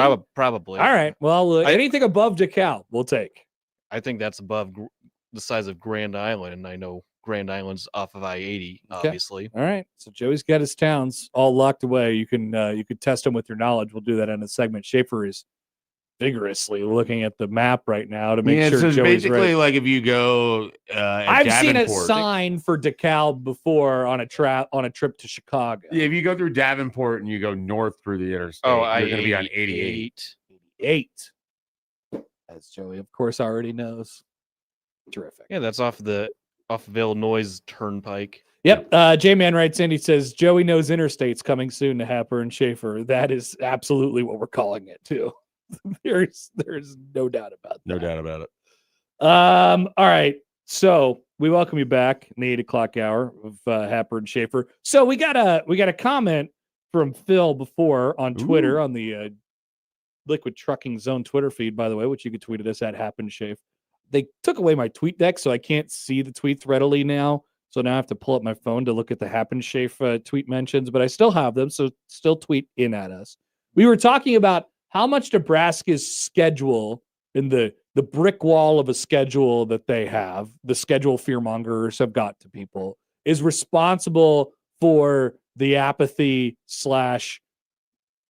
whatever the mood is right now about Nebraska football in 2026. Schaefer, do you before I get to this comment, what is your initial thought on Yeah, I mean, I think it plays a part. I think what people love to do is they love to look ahead and assume every team is exactly as they build it in their mind. And Correct. you see 3 teams that were in the college football playoff, the national champion, the past national champion in Ohio State, and then you see an Oregon team that everyone expects to be one of the favorites for the national title in 2026, and you think, well, that's 3 losses right off We're the bat. dead. So they can't get to double-digit wins, and so then the best they can do is 9-3, and then this is still has Iowa on the schedule. So then the best they can do is 8-4. They own us. They haven't beat a team as good as Washington in a while, so now they're 7-5. Ugh. Their last win against Illinois was like years ago, so now they're 6-6, and they've been known to give away a game like Rutgers, Michigan State, or Maryland. So they're probably just going to go 5-7. Like there's a version of a Nebraska fan that exists like that. I mean, there's a lot of. I think that's most. I Everybody. think that's some of it. When I like really tried to drill in on the apathy thing, I really do think it starts at this point. Nebraska finally exceeds the 5-win threshold, and they get to 7 with the bowl win against Boston College, and they found that it wasn't that cool. Well, no. What happens is the following year, you just never got the jumping off point from it. You just ended up back at 7. Sure. And there's nothing that came out of last season that carries into this season that, think about all the things that were great last year for Nebraska football or that went really, really well. Special teams, well, you now have a different special teams. He gone. Emmett Johnson, you now have a different He runner. also gone. If you like Dylan Raiola, you have a different quarterback. Nobody liked him. If you didn't like Dylan Raiola, you have a different quarterback, but you don't know really how it's going to go. Exactly. I'm mildly excited about that. Like you didn't really have any defensive playmakers emerge where it's like this guy, you had guys. So Andrew Marshall, I think, is good. I think Donovan Jones is good. I think they have some guys that are good players, but they don't have anyone where you're like, that guy is outstanding. Like they don't have a single player on their roster right now that you're like, he is clearly the best player on the team. Yeah, there's not so many unknowns to where that doesn't mean it's a bad roster. What it means is there's not like these things that get you excited about. I can't wait to watch player X in the Michigan State game. And so this is where I think, the attitude is probably worth changing a little bit around here. I think that people around here get a little bit too excited for unknowns. I would rather have known commodities than unknowns.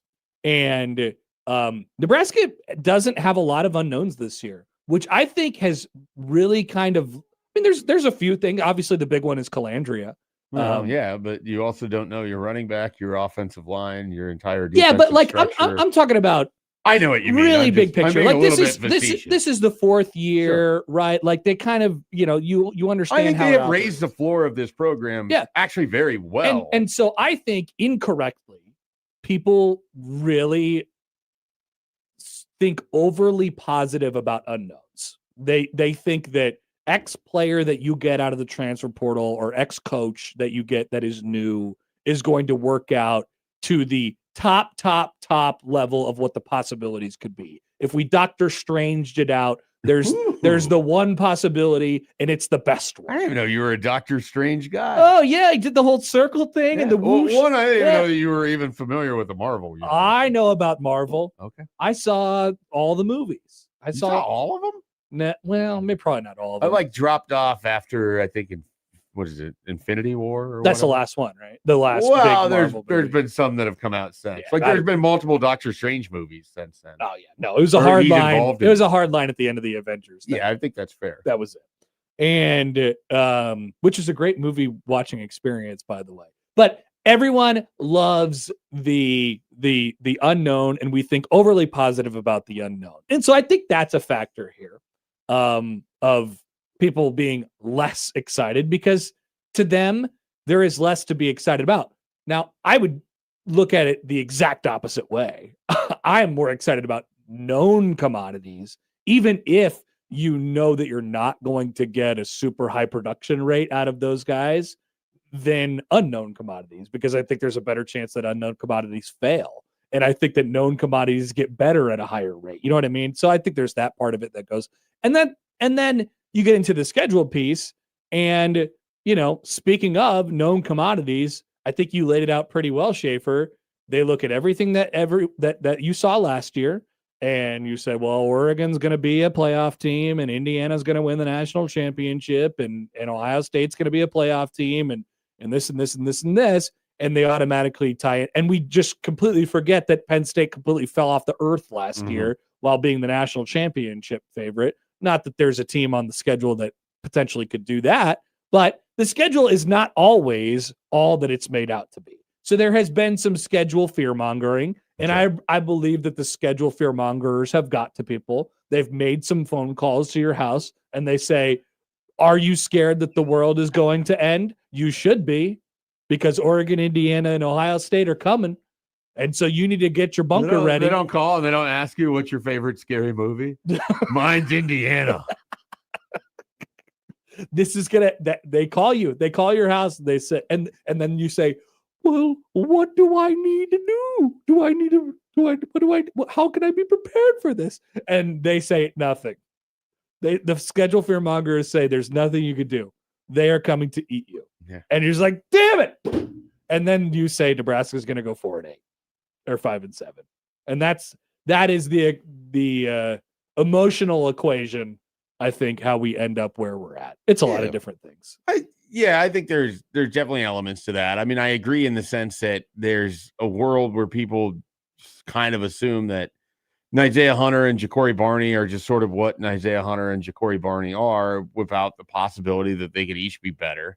I have a tougher time with not knowing what to expect out of Anthony Colandrea than I do in dreaming that these players that have returned, like, I think there's a world where Williams Nwaneri can be a pretty good defensive player coming off of a singular year in which he got to play a lot and learn a lot, and now has a different defensive coach that I think a lot more enthusiasm about what's happening in the defensive line because of having a more veteran coach than what they had last year. I mean, there's a world where I think Riley Van Poppel trades in on being the player that I believed he could be since Nebraska started recruiting him under a previously entirely different coaching staff.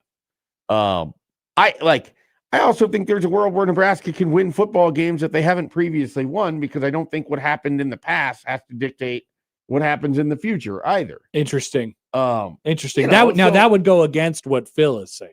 Yeah, Phil says at Happen Shafe, he says, I think it's more so the schedule last year and how it ended that leads into your schedule argument for this year. It is arguably tougher, and not taking advantage of the schedule last year gives people little hope for this year. Well, he's correct. I think that plays a part in it. I also think, people are well versed in the fact that Matt Rule doesn't have a lot of wins over ranked teams. Nebraska as a program. Have you heard about this? Haven't beaten ranked teams, or haven't won a lot of games that they weren't supposed to, or haven't finished games that they should have, and all these other things. Like, it all plays in together. And I just don't think there's this overarching reason for excitement. Like, there's not a player or two or three where you're like, oh, I can't wait to see this guy. The head coach has dialed down his rhetoric tremendously, which could be good, could be bad. I don't know. I mean, I don't think it's his job to whip people into a frenzy. I think they do that on their own and then blame everybody else for it. That's generally what happens. That's why you're a fan. That's not a bad thing. Like, there's this element of this where it's like people want to find someone to blame, and it's like, blame the inception of becoming a Nebraska fan, because that's what happens in sports. You know what You're allowed to get excited about your team. Let me tell you this.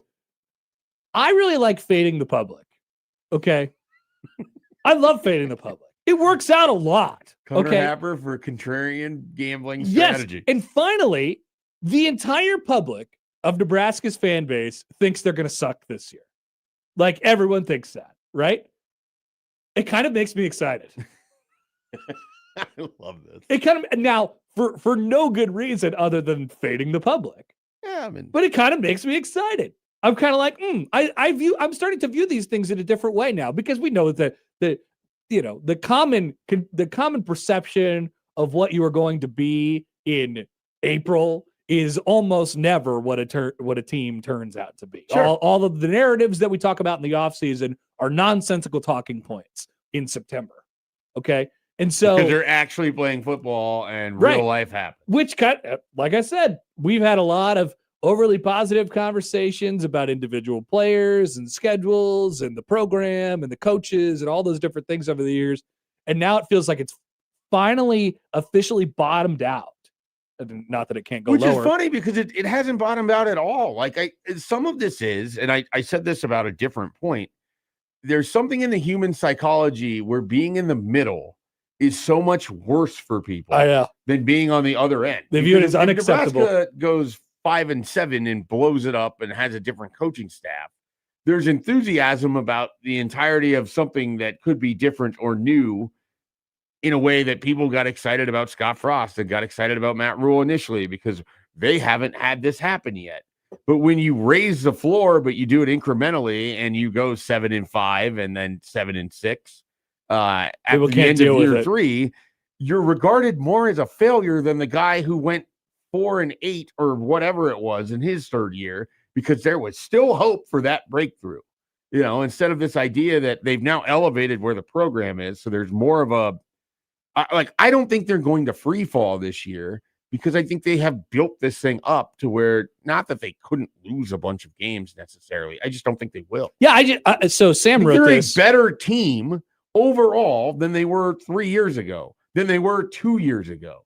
I'm a little bit unsure if they're better than they were last year, but a lot of that has to come down to Colandrea versus Raiola and how Holgerson calls an offense. Sam wrote this at Happen Schaefer on the Liquid Trucking Zone Twitter feed. It says, it feels similar to the Glenn Mason era at Minnesota, which he would know, I wouldn't, where every year you both feel like they won't be terrible nor a threat for 11 wins. And so it feels like maybe, to Sam's point, there's always been this irrational thought in the fan base of like, hey, and it certainly was this way last year, if things break the right way, we're talking about 10. We're talking about 11. That people have completely erased that from their thought process this year. Because again, you look at those Because three of the games, schedule. like the best you could do is 9. Exactly. But at the same time, I believe the first part of what Sam said is true. They're not terrible. They're not gonna be terrible. The way they are talked about this offseason compared to where they were a couple years ago is kind of funny to me, because I think they're better in a lot of areas. Like, again, I went through it. I feel good about pieces they have in the secondary. I feel good about their offensive line relative to what it has been, because they have a bunch of veteran players. I like the Jeep Wade. Everything I've heard about Jeep Wade has only made me feel better, Mr. Pillow, about where that offensive line is at. And so his name is Pillow. like, there's elements of this team where I have a lot of questions. I don't know how running back is going to look. And I think there's been a real revisionist effort from those that have watched the spring game. Be like, I never felt bad about it. I know. I don't agree. You have tweets and thoughts and radio appearances that say otherwise. You think what you want, but you did voice some opinions on things differently in February than you did in the end of March, beginning of April. They're saying, I Whatever. have different opinions. Which is fine. You're allowed to. You don't have to. It's okay. If you have an opinion, you can evolve the opinion. That is also true. You Remember know? So- COVID? Like, remember what? Every day it evolved. It does evolve. Yeah. It does evolve. But all of this to say, like, it's fascinating because, again, it's like people don't want to be in this middle spot. They would rather somehow be worse, and certainly much rather be better. But I think Nebraska is trending towards another 7-5 level season. And that almost seems like it's worse for some people than if they would have went 4-8, which is just wild. Maybe. Because you went 4-8 for a while. It's got to be extreme. And that sucked. Can we not agree on that? I didn't like it. I don't see how anyone likes it. I think, yes, revisionist history would lead me to say I did not like the Scott Frost era. Really, none of it. Just about none of it. I'm trying to think of the high point of it. And it was probably, before the kickoff of the Akron game. I think it was when Adrian Martinez threw that touchdown, his very first career touchdown against Colorado in 2018. I was like, whoa, that guy is good. Here's the first half against Colorado in 2019. You're like, this could be different. Oh yeah, good one. And then second half. Yeah, Maurice Washington. I think of that. Maurice Washington is a perfect example of the thing that I was saying earlier. People looked at Maurice Washington, they were like, "Oh my God, he could be the greatest player of all time." And there was like some of that in there. I'm like, "Whoa, he is really." Oh, there's snippets of where you're like, "This guy has it." Also, he could be the worst possible version of himself, which I don't even know that we got there, but I don't know that we got there. There might be people in Lincoln that contend that, they weren't far. I don't know if we got the worst version of Maurice Washington, but we didn't get the best one. There might be college students in Lincoln that would contend that, Anyway, that flamed out. Yeah, pretty quickly. Well, there's also this element where, you can't just keep happening, right? You can't just keep rolling and having it come up against what you need to have happen. Eventually, one of these things, whether it's an Adrian Martinez, a Maurice Washington, a Dylan Raiola, something with hype attached to it has to be good. Yeah. Like in theory, that has to happen at some point. Yeah. It'd be nice if it did. It certainly would be nice. would make people not so in their own heads about all this crap. Oh, that's how we get here. Well, speaking of that, we just did an entire 15-minute segment where we're trying to analyze the thoughts inside of people's brains. Yeah. Turns out it's been difficult. Helpful. We're trying to help you. All right, let's take a break. We'll help you insert some thoughts into your head about appetizers. Yeah. I'm excited. I've got tiers. I've got 5 tiers, I think. I think I have 5. I don't know how many items I have listed. So, I left a lot of stuff off. There's a lot of things that's going to get discussed here. The artist formerly known as Big Ten Power Rankings with Tiers is now turned into Power Rankings with Tiers. And today the subject is appetizers. Coming up next on 1620 The Zone.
All right, portal update. According to, first I saw it, I guess, was from Robin Washut from HuskerOnline.com. Quentin Rhymes of Nebraska, formerly of Nebraska, is in the portal. He has portaled himself. There you go. There's your portal update. That's now 3 spots that would be available for Nebraska. 3 spots. I'm sure they'll have another guy or two go in there. Yeah, I think they'll get up to 4. Okay. That's what they'll have available. Oh, look at this. Former Creighton Blue Jay Larry Johnson's back in the portal. He'll probably go up. He was at McNeese last year. Did he play? He did. He was like their best player. Oh, wow. Yeah. They had a nice season. They did. Yeah, they went to the NCAA tournament. Yeah, they were like a 27-win team. I think he had like 17 points a game, 16, Oh, wow. 17 points a game. Probably trend towards LSU. Oh, could be a Will Wade guy. Will Wade. Interesting. Could potentially happen. Interesting. All right, let's talk appetizers. This is a very, very, very important segment. John writes in, by the way, will gizzards make the cut? I love them, but I don't think of them as an appetizer. I get them with fries for a meal. Yeah. Are gizzards on your list? No, gizzards aren't on the list. I didn't even consider No. gizzards. Like I said, there's going to be stuff that didn't make it on here because my brain just didn't get there, I think. Same. In some ways. So. Same. I had to look at a couple menus. Oh, I just did too. Yeah, I pulled up like 5 restaurants in Omaha, and I was like, all right, just to take a look. let's look through this. And so there wasn't really any parameters on this. We tried to, I think the initial thought was like stuff that you would see at a sports bar. Mhm. Wouldn't surprise me if we expanded off of that Sure, a little yeah. bit on this list. Wouldn't surprise me if there's just something we both entirely missed that a texter or a caller adds, Yes. and we're just like, oh, You guys are idiots. and they So might be right. let us know. You could be like that guy on the promo that you just heard. Disagree with everything coming out of our mouths. You could say that to us on any of the ways to get in contact with the show. Many have. Many have. All right. So I'm going to start at the top. Okay. Good every time. Almost you can't mess this up. Good every time. Number 1, Joey, cover your ears. Mozzarella sticks. Oh, Mozzarella sticks are my number 1. Now, just because that I was a failure at making these in my own personal air fryer in college, or my personal fryer in college, does not mean I'm a restaurateur. Like, I cannot make mozzarella sticks, but I trust the restaurants to do so, whether it be the ones at like Chili's or Applebee's. Is it Chili's or Applebee's that has the flat ones? I don't know. I haven't been there in forever. They have the flat mozzarella sticks. I think it's Applebee's because I don't even think Chili's has them. Screw Chili's. Hold on. It's worth a Google. All right. I think I think you might be right. Applebee's has the flat Yeah. mozzarella sticks. The more I think about this, the more I don't think Chili's has Moz. They stick to the Southwest egg rolls, which are terrific, by the way. We'll get into some Southwest egg roll. Mozzarella sticks, number 1. Let me hear your number 1, Schaefer. Number 1. So, maybe this is going to really help us build a new avenue here. My number 1 is cheese curds. Cheese curds. Oh, So I the didn't even same include concept, it. Yeah.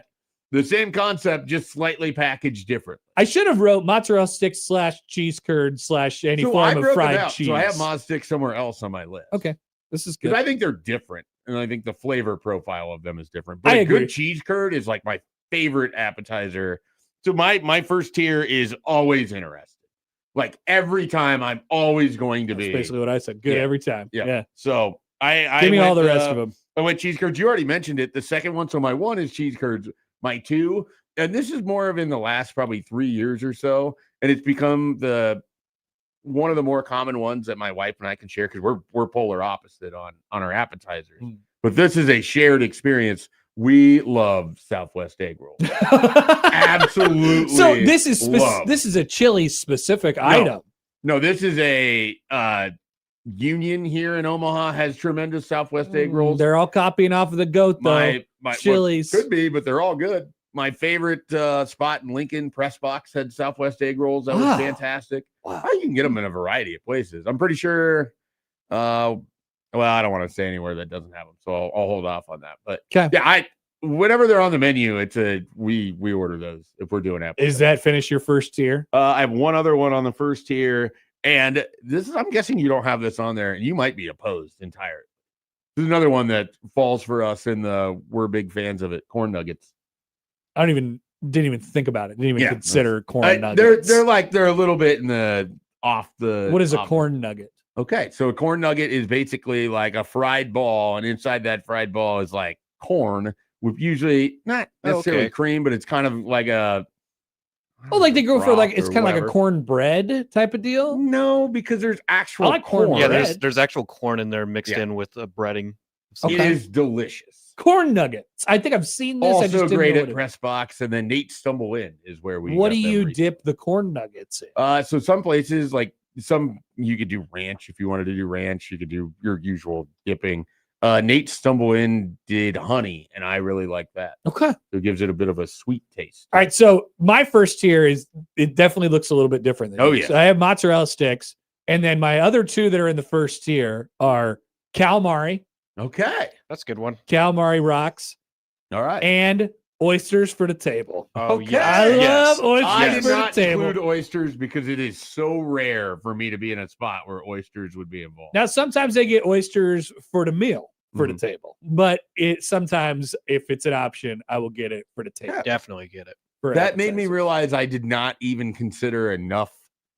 I think I I went. didn't consider enough seafood as I went. Yeah, through you this. went more. You went more like More sports rural. sports bar. I went a little bit different, but we're gonna get into some other stuff as well. All right, so tier two. I think these are solid. I'm a big fan. This is what the tier is called, big fan. for me. Okay. I'm just gonna Mine's rip. called good options. Yeah, I'm gonna rip them off for you. Here they are: onion rings, Yep. chips and queso, Okay. crab rangoons, Okay. some sort of cream cheese All right. filled thing, spinach artichoke dip. Okay. Big fan of spinach artichoke dip Big and dip. shrimp cocktail. Okay. Yeah. I love all those things. Those are all good options.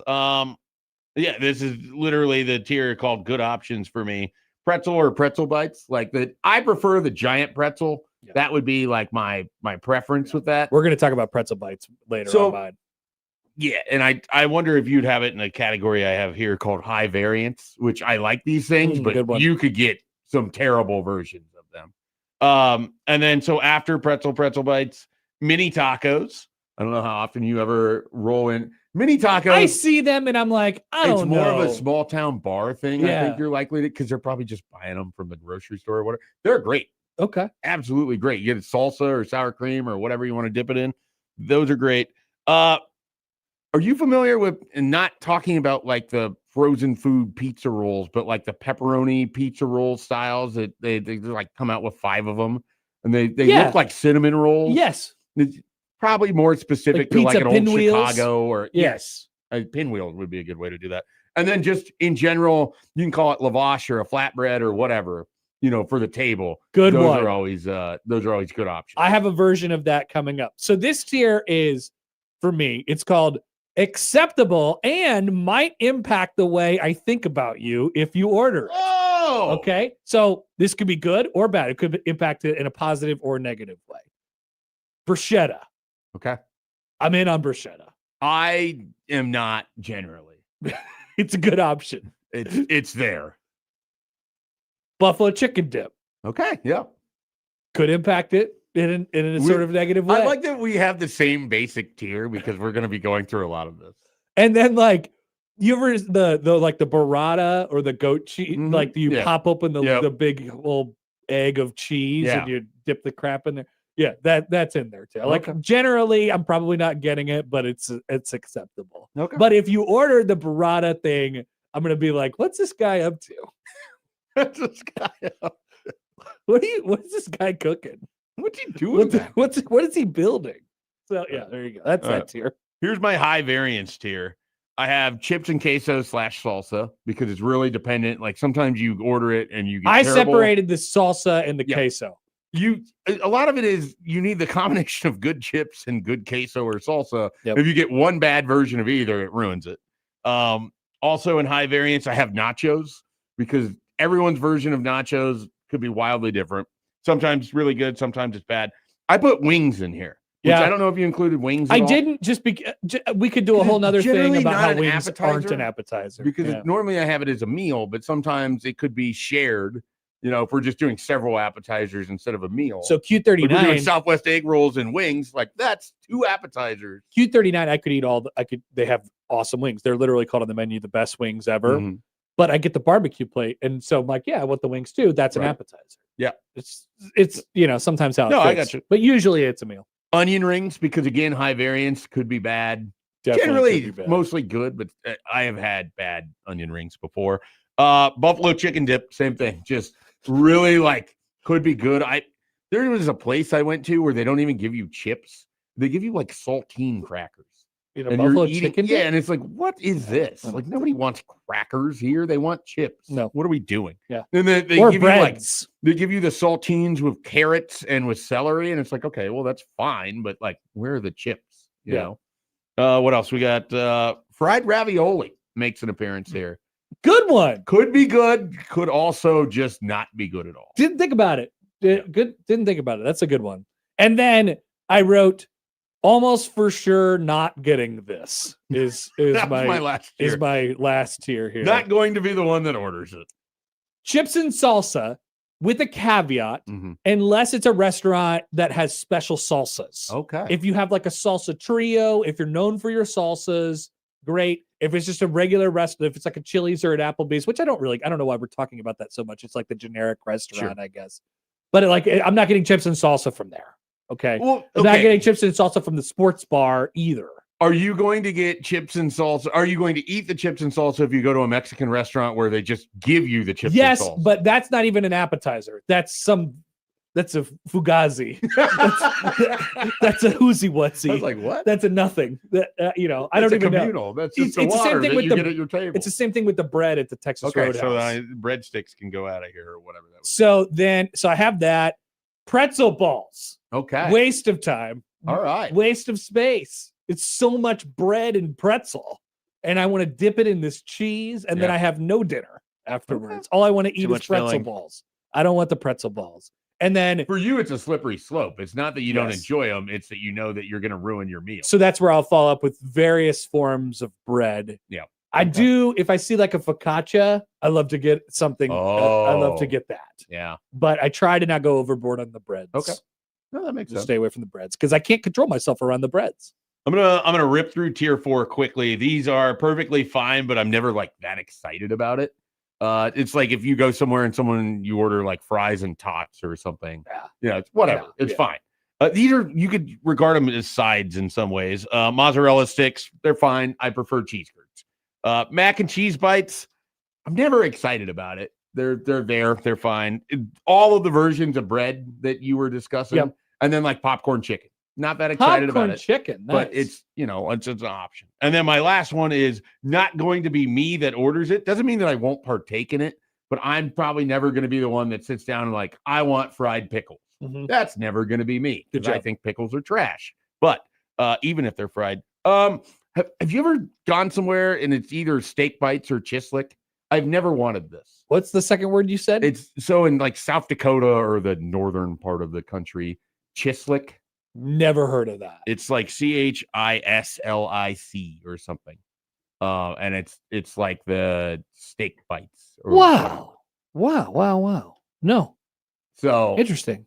Just not something I'm ever in. And then I would eat it. I'm not opposed to it. And I don't know if I've ever had edamame, but calamari, Love calamari. In the normal course of things, it's almost never likely to be on the table. So part of it is that.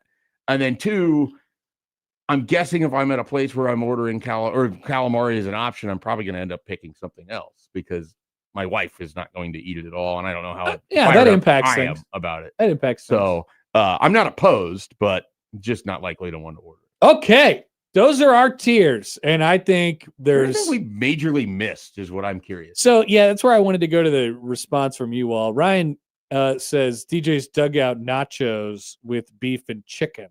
Beef and chicken. Jalapeno poppers is the greatest appetizer of all time, period. Jalapeno poppers we miss. And we have another texter on the text line who's just sending us pictures of big burgers and things of that nature. Do they want us to come eat said big burger? I don't know. I'm not sure. I'm not sure where this is coming from. Also, Jimmy Allen writes in on Twitter. He says, "Do you know anyone who has ever actually ordered wings as an appetizer? I have never seen it." Yeah, like I said, like at Q39, I've done it. I mean, I've done it where like Shelby and I will just like get. We did it at the Is it Big Grove? Is that the name of it? Yes. So we went to Big Grove and we got the big pretzel and we got wings, and we just split them between the two of ours. Yeah, but and that's in a situation where like you're not really getting a meal. Yeah, you're just getting a few a bunch different of things. appetizers, which I always enjoy that setting as well. I am very much an appetizer. So part of why I specified a few bars, restaurants, like I basically, if it's a Saturday and there's just a bunch of football on, or Sunday and there's a bunch of football on, just want to have a lot of options. Like 5 appetizers and people over, and can just sit there and just nosh on any of it. That's what we did when we went to your house. Yeah, like that is my favorite way of entertaining with people, is like not go make a giant, brisket or pulled pork or have like one specific thing. It's all these different options that you can throw at people. People love their options, that's for sure. When we come back, we have more portal news on a local basketball team, so stay tuned for that. But first, I would like to give you all an opportunity to go to the Supernovas game. That's right, Joey. I did not forget. Would you like to see the Supernovas in action? We got you covered. They host Dallas on Sunday at 4:00 at CHI Health Center. Would you like to win a 4-pack of tickets to the game? It's very easy. Be caller number. I don't want to go with a big number. Okay, that's a good one. 4, as in the final 4. 402-951-1620. 402-951-1620. You're going to get yourself 4 tickets to the Supernovas game on Sunday at 4. If you're caller number 4 right now, 402-951-1620. We're back after this on 1620 The Zone.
Congratulations to Ed, who's going to the Supernovas game on Sunday. He was caller number 4, and he got himself a 4-pack of tickets to the Supernovas game. All right, more portaling. Ty Davis, Creighton's Ty Davis, is into the portal this morning. Sort of a surprise. I don't know. I kind of counted him as one of the guys who was going to end up back. But as he just finished up his sophomore year as a reserve guard for the Blue Jays, Ty Davis into the portal. Probably smells like a guy who, drops down to a mid-major or something like that. But Seems likely. yep, there you go. That's unless I've missed something, that's it for that's all I have as of this morning. Quentin Rhymes for Nebraska, and then Owen Freeman and Ty Davis for the Blue Jays. I guess I don't know about the Mavs. Maybe I should check the verbal commits. Didn't they have a guy who announced intentions last week? I don't recall seeing I that. didn't see anything regarding that. So I am unaware of who. Yeah, which Joe you see. Bay went in last week. And then Julian Margrave and Kamani Cooper are Okay. the other guys that are in there. And then when I typed in Omaha Baloo came up. Do you remember Omaha Baloo? I do. Yeah, Yeah, he's in there. he's back in the portal. Yeah. Where did he? Has he been in the portal twice now? I don't know where he started his career. I thought he ended up at Wake Forest. That's where he was most recent. That's where he was at. That's where he's in the portal from. He may have started there.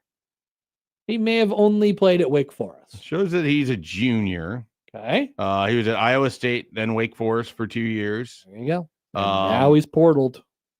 I don't know that Nebraska, who was very interested in him at one point in time, I don't know that he fits what you would sort of need. Like they don't need forwards. They're good on forwards. No forwards. They need guards in the center. Guards. Sometimes the forward can become a center. I Yeah, heard. no, I mean you probably Sometimes a wing can become a center. I heard. you probably don't want that. No, you definitely don't want the wing to become a center. No, it wasn't necessarily the best for a team that I had sort of followed this year. Speaking of that, it was a good time. Although I have returned from the crown without a crown in Las Vegas. Sadly, saw my dear friend, Sad. credentialed media member Platt Cat down there. He helped out. He took a picture of when we did our post game. When I did the post game interview with Mac on Thursday. Which that great. was a Platt Cat original. Black Cat took that picture. I didn't even credit him. I'm sorry. Wow. You could. I saw the picture. Get your credit now. I didn't even know he was taking it. Well, I mean, you see these two legends standing was- next to each other. We having were a the only people conversation. in the hallway. I mean, You were the only people. Creighton, each of the 2 days that they played, I don't think that I had ever seen a team leave the arena faster. They were like, we're out of here. They were gone. See you later. Did they enjoy their think so. crown experience? I think so. Did you enjoy your crown experience? I did. It's generally, I mean, they do as good of a job as they can to run the event. Yeah. And knowing now, my thing is, if you do it, I mean, this is the second year of it. Maybe by year 15, we're talking about something different. We're talking about teams that are clamoring to want to be in the crown if they don't make the NCAA I wonder tournament. though, Which now it's almost impossible, apparently, Right. to not make the NCAA tournament. so it wouldn't work like this, but you expand by 8 teams. Well, the crown has gone down from 16 to 8. Like you would think an Oklahoma is probably in the NCAA tournament. I don't know if a West Virginia necessarily is, but it would cut into like what the crown actually is. And then you have all of these coaching changes and you have teams that choose not to go, which I just don't get. Like I don't either. Really don't. I couldn't I don't figure out understand why. what Ed Cooley's doing not going to the crown. So I thought Seton Hall. I mean, I don't Yeah, get. well, Somebody said Seton Hall. I really get. I don't get Seton Hall. Why not would you going. want your season to just end? Yeah. You win like 20 some games. You don't play any like what value? And I think for Creighton, it turned into. I think after they won on Thursday, if they would have lost on Thursday, that would have been kind of a disaster to lose to the that team. first They were so 8 bad. minutes of that game Horrific. was the worst version of Creighton I think I had seen. It all was the year. worst version of high major basketball that I had seen in a long time. But it would have been a disaster if they had lost on Thursday night. They didn't. I think the stress came off it, if there was any, and it was like kind of a whatever thing on. Well, they had a on really Saturday and on kind of Sunday. a West Virginia was just hot. Like they They were a pretty good team. carried that all the way through. Yeah. So that's kind of how it Well, ended they up. should have for been Creighton eliminated by Stanford. at the college basketball crowd. We'll take a break. We'll be back at 9:00 hour coming up on 1620 The Zone.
All right, we welcome you back. 9 o'clock hour of Happer and Schaefer, 1620 The Zone, 1620thezone.com, The Zone mobile app, The Zone Radio Network.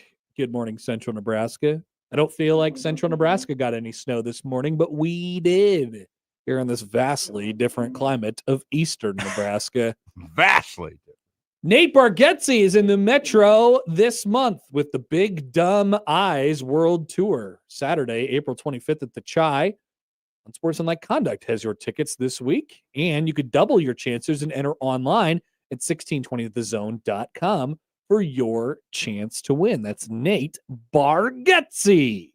I'm going to talk about some conference honking that some folks are doing. A lot of people seemed relieved that the Big Ten's streak ended last night, negative streak, their Mateen Cleaves streak, as I like to call it. No national championship since 2000. Finally ended last night. But at what cost? You had to watch Michigan win a national championship. So how do you really feel, Big Ten fans? This is like one of those things where probably just me being me could not have, like, I don't care about the fact that the Big Ten hasn't won a basketball championship. Great take by you. But it's not like it doesn't mean anything to me. Great take by you. It didn't mean anything when they have been on this 3-title run. Like, your take is getting even better. I like that Indiana won their national title because I was happy that Indiana completed their undefeated season. You're not really because it meant anything about the supremacy of Big Ten football. Now you're speaking my language. So I don't know. Like, I saw this from people and they're like, oh. People are like, well, it's validation that the Big Ten has been like, no, the Big Ten's been a good conference this entire time. They send 9 teams to the tournament every single year. They end up with a bunch of Sweet 16 and Elite 8 teams and Final Four teams that end up in the national championship. And only now people are like, see, I told you the Big Ten rules. Yeah, the Big Ten's been good all the time. I would think that just the 6 and the Sweet 16 alone would tell you that it's been a pretty good, you right. know. So what's happened is the worst part. Why this is happening, why you hear people talking about this is the worst part of the entire thing. Because I believe the only reason you hear people talking about this is because of the idiotic SEC. They were honking their conference for years and years and years. Look, honk. Look at the SEC. We dominate everything. We're the best at baseball. We're the best at basketball. We're the best at football. Look at Nick Saban. We win all the national championships. Sorry, I flung my headset off my ears. Look at us. This is college athletics. We run it. And they would chant SEC, SEC, SEC. And the Big Ten fans would sit there and say, okay, like, congratulations. Great. No, nobody cares. And now the script has been flipped and you want to jump back in on them and say, Big Ten. And all it took was expanding the conference to 18. No, guys.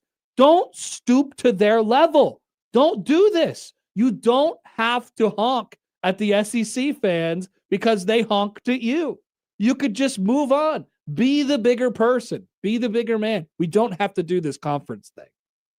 A lot of it to me is that we have gone from arguing about like teams or players to now it's arguing about the conference as an institution and the value of what that is. You asked Mitch that kind of question, and I appreciated his answer on it, which was, how does the question more or less was kind of how the Big Ten middle is perceived. Well, a lot of that is out of the control because it's how they're discussed by the people that are the opinion makers, as honks. And so what you have is the way that Iowa will get discussed by, and I'm using Iowa as an example here, and I'll explain why. The way that Iowa would get discussed by an ESPN is going to be vastly different than an Auburn or I don't want to use Ole Miss because Ole Miss made the semifinals of the college football playoff. An Auburn, a Florida, a South Carolina, Arkansas. Well, especially Arkansas. But like the idea is that Iowa challenged Indiana in a way that almost no one did all year. Iowa challenged Oregon in a way that almost no one did all year. Like, Iowa played those teams really, really well. And Indiana's the only team to have beaten Oregon. Nobody really played Indiana as tightly as Iowa did until the national championship where Miami did. And I guess Ohio State did in the Big Ten championship. The point being, no one on ESPN is going to sit around and talk about Iowa as the reason that the Big Ten is deep, or like you got to watch out for the middle of that conference because there's still tough games in there. Meanwhile, Florida goes 4-8, and their SEC commissioner is going to try to convince you that Texas deserves to be in the college football playoff because they had to play Florida and they lost to DJ Lagway and the really talented Gators. And this is the sort of stupid stuff that we get shoved down our throat and then we all the time. But what I'm saying here is the problem is that we have started to repeat it. We have perpetuated this crap. That's just what happens. One side does this, the other side does that. Let them live off in their own world. The other side does that. Let them live off in their own world. Does the dumbest stuff possible, talking about like mid-majors should barely be in the NCAA tournament, yada, yada, yada. Just stop reacting to him. Don't give him attention. Tony Petitti turns around and he's like, we need 85 teams in the college football playoff. I know, Tone. It's like they're out-dumbing each other. They are. And that's the problem. And we are into a vicious cycle. In the middle of it, and you're forced to pick a side when you don't have to pick a side. You didn't have to watch last night's game. Okay, this is a great example. This is terrific. I love this. This is a great example. You didn't have to watch last night's game as a Creighton fan and feel compelled to root for UConn because it told the story of the Big East and how Creighton fits in it. I most certainly did not. You didn't have to watch the game last night as a Nebraska fan and think, oh, if Michigan wins, I can be like, well, Nebraska finished second in that conference. How good was it? You know how good Nebraska was? They made it to the Sweet 16. They theoretically should have made it to the Elite 8. They were 20-0. They first lost to Michigan when they were 20-0. They were a number 5 team in the country. You didn't need a national champion to come from your conference to tell you that your season was good. You don't have to use these outside factors that have nothing to do with your own team to try to prop yourself up. You know why? Because it doesn't matter. It's meaningless. None of that is reflected in how the season actually goes. I have no notes whatsoever. It's agree with dumb. this. I saw this topic from you and I was like, I can feel this building inside of me because I'm sitting here and I didn't really care if UConn or Michigan won. There would have been a hilarious amount of just like, I could not have been more wrong every step of the way had UConn won that title. So I guess there's that element of like just me being utterly wrong. That's going to happen no matter what. So that wasn't going to influence it. I wanted to just watch the basketball game. Me too. And it was entertaining despite being very, very flawed in a lot of ways. Yeah, Michigan should. And I feel like the best team won, but it doesn't necessarily mean anything about the Big Ten Conference. Correct. At all. Correct. Michigan could have been in the freaking Big West and they were still the best team in college basketball. I wouldn't have said anything about the Big West. Yeah, and I like there is at least a little bit of that there's a kernel of all that is true. You know, your league hardens you and the depth of it. Yeah, I think Nebraska was more prepared for the NCAA tournament because they went through a challenging league play. There's no doubt.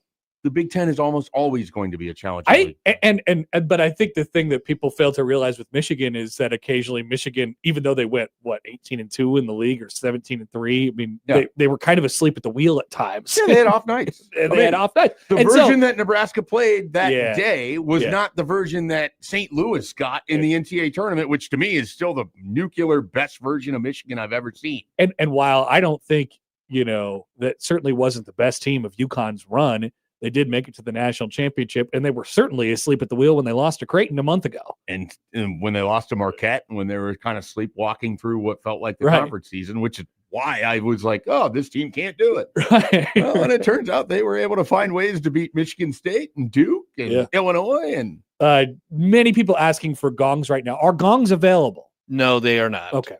We are. I tried the rebooting, but it did not work. We are gongless. No drops. Gong. Okay. Let's take a phone call on Prairie Flower Casino Zone hotline. Here's Random Mike this morning. Good morning, Mike. When we played Michigan, were we rated higher than them?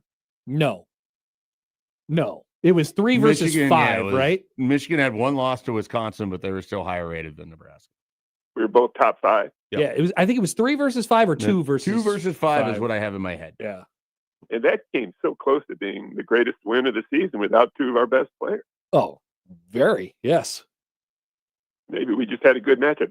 But what I want to talk about was how special Hoiberg and McDermott are as people. I mean, Connor, you've had a chance to be close to McDermott the last few years, right? Mm-hmm. How would you summarize him as just as an individual? It cares first and foremost about like the bigger picture of the the basketball team that he runs and the people around it who make it better. Like I don't know, there's a lot of things that come to my head first, but always not a selfish person, a very selfless person. A lot of admiration. A ton, yes, a lot. Interesting, because when he retired, you heard a lot of these great things from a lot of people, and never mentioned was that just a few years ago it was all crashing down because of a few words he used. Yeah, I mean, it could have been a really bad ending. Well, I think it tells you how good he was, that is a barely mentioned thing in his legacy, and it's not just like it's not like a hidden truth or anything like that. It's not hidden. I mean, it's out there. People know how that went and what happened, but I think people have chosen to not talk about it because it doesn't define him, and it wasn't him, Exactly. It wasn't him. And when it happened, and I happened to reread a lot of the articles and took place, and nobody could figure out why it happened, including him. But because of what I've gone through, and I've talked to you about this in the past, the senior moments I've had getting older and just forgetting things more often, and that's pretty common among people when they get older, which he was too. And I'm convinced that it was a senior moment where he could not think of an expression, and the expression was, "Don't go off the reservation," which again, years ago was a pretty common expression, especially in politics, where somebody was sort of an outlier and not following the party line. And for whatever reason, getting older, he couldn't remember that, and he said plantation instead of reservation. Right. And just using that word in those circumstances was very explosive, but it wasn't him. And if you and we know after years that it wasn't him, it was an outlier. But I think he would have made it a lot easier on himself if he explained it, and said, "Look, I was trying to think of a word and I didn't. I said the wrong word." I think that was what he said, right? Like he took. I mean, he wanted to take full responsibility. Obviously, that's why it happened the way it happened. No, absolutely. But he didn't say, "I was thinking of another word." He said, "I have no idea why I said it. That's not me," all which is true. But he was thinking it, and this happens to me a lot. Where if you forget names, which happens more often when you're getting older, you also forget words and expressions, and you might remember them later and think, "Well, how could I forget it?" It's just part of getting older. But he's just a really special dude, and Hoiberg's a special dude too. And for him to get National Coach of the Year, I mean, it's fantastic. But in terms of Michigan, maybe we just matched up better with them because we didn't have two of our best players, and we were the better team. I mean, it was quite amazing. Yeah, thanks for the call, Mike. Appreciate it. You know what? Maybe that's a good offseason project. Go back and watch that game that night. I mean, first thing that comes off my head is when Nebraska played Michigan, lost by 3. Like they must have made probably 7 out of their first 10 shots, right? They came out on an absolute heater. Yeah, and so I think there's that, and then I think there's probably a little bit of Nebraska's going in without their best player, or what at the time was thought to be their best player, and like I said, Michigan had the tendency to underestimate some. They looked super lazy. Yeah, they looked really lazy. I mean, I went and looked it up. Cadeau had 8 turnovers in that game. Yeah, and flashback to last night, Cadeau was the difference in the national championship. I mean, he was the player of the Final Four, basically. And so, Nebraska made him look. He had more turnovers than points in that game. And so they didn't shoot the 3 particularly well. Michigan didn't really shoot well at all. They needed the free throw line to win that game, basically. Like they had to get a foul differential of plus 19 to win that game by 3 points. And it still came down to what the block call on Sam Hoiberg. That's right. Yeah. In the on end. The baseline. Yeah. So, but like the larger point of that segment is I wouldn't have needed Michigan to win the title to feel like the Big Ten had a fantastic year of basketball. I know. Yeah. That's I do whatever you want. Comments in the StreamYard, and it's just funny because it's like, and they're like, "Oh, I'm going to make fun of it because that's just what I like." Well, that's whatever. That's fine. Do whatever you want, but like, don't get it twisted to think that it means something, like obviously it means something to win a national championship, Right. and you get that validation, but don't be like, hey, yeah, finally the Big Ten won this national championship, and finally they're a real conference. Well, Or same thing in football, that Indiana wins a national is there a championship. world where someone's dumb enough to say that if UConn had won last night, the Big East is a better conference overall, top to bottom, than the Big Ten? Oh, there's definitely a world where that Because it doesn't exists. even make sense. It's not a zero-sum one-game thing. But people look at it that way. That's what we're trying to get through here. I mean, it's so it's so dumb to put it in those terms. Like, that doesn't make any sense to anyone. Go through it this way. If you would like to just do Big Ten SEC, I think almost every SEC team was eliminated by a Big Ten team. Not all of them, but a lot of them. Tennessee was, Alabama was, the Florida, Vanderbilt, Texas. So 5 of them right there by Big Ten teams. Yeah. But if UConn had beaten Michigan, then the Big East, which had put 3 teams in, that would have been the best team in basketball. There would have been people out there who would have been best conference. Like, that's not how this works. A tournament doesn't. We forget what tournaments do, and they give you a national champion. They do not declare nothing is the best of it. Very rare do you get something like this with Michigan, where it's like, okay, they look like the best team all year, and then they finish this off. If Duke had won it, we would have said they look like the best team all year because they had beaten Michigan in that time. Or if Arizona had done it, we would have been the same thing.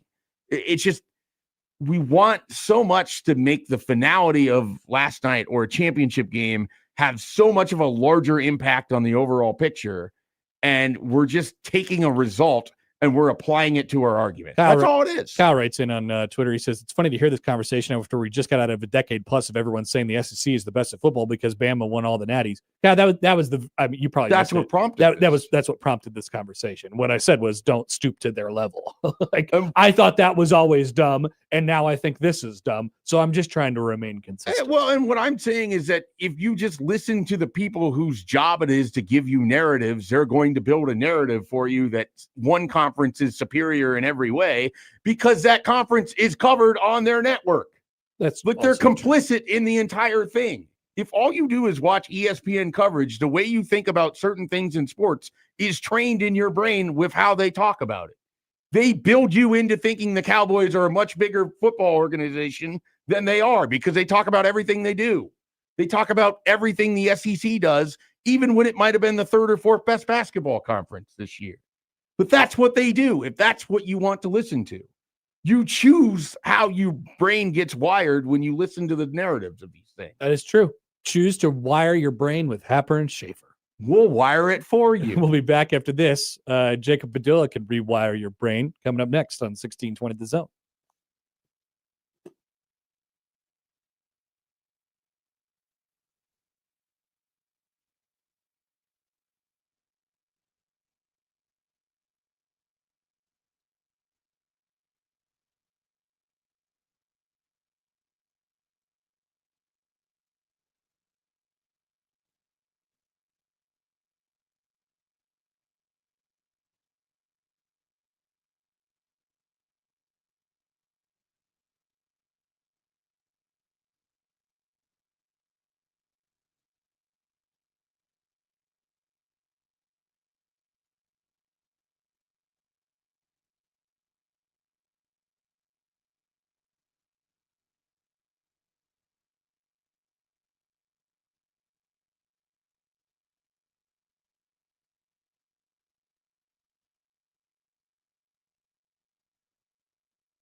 Go, Pack, go. Go, Pack, go. Go, Pack, go. Jacob Padilla, Herd at Sports, your source for Creighton hoops and Packers banter. Jacob Padilla on Happer and Schaefer, 1620. The Zone.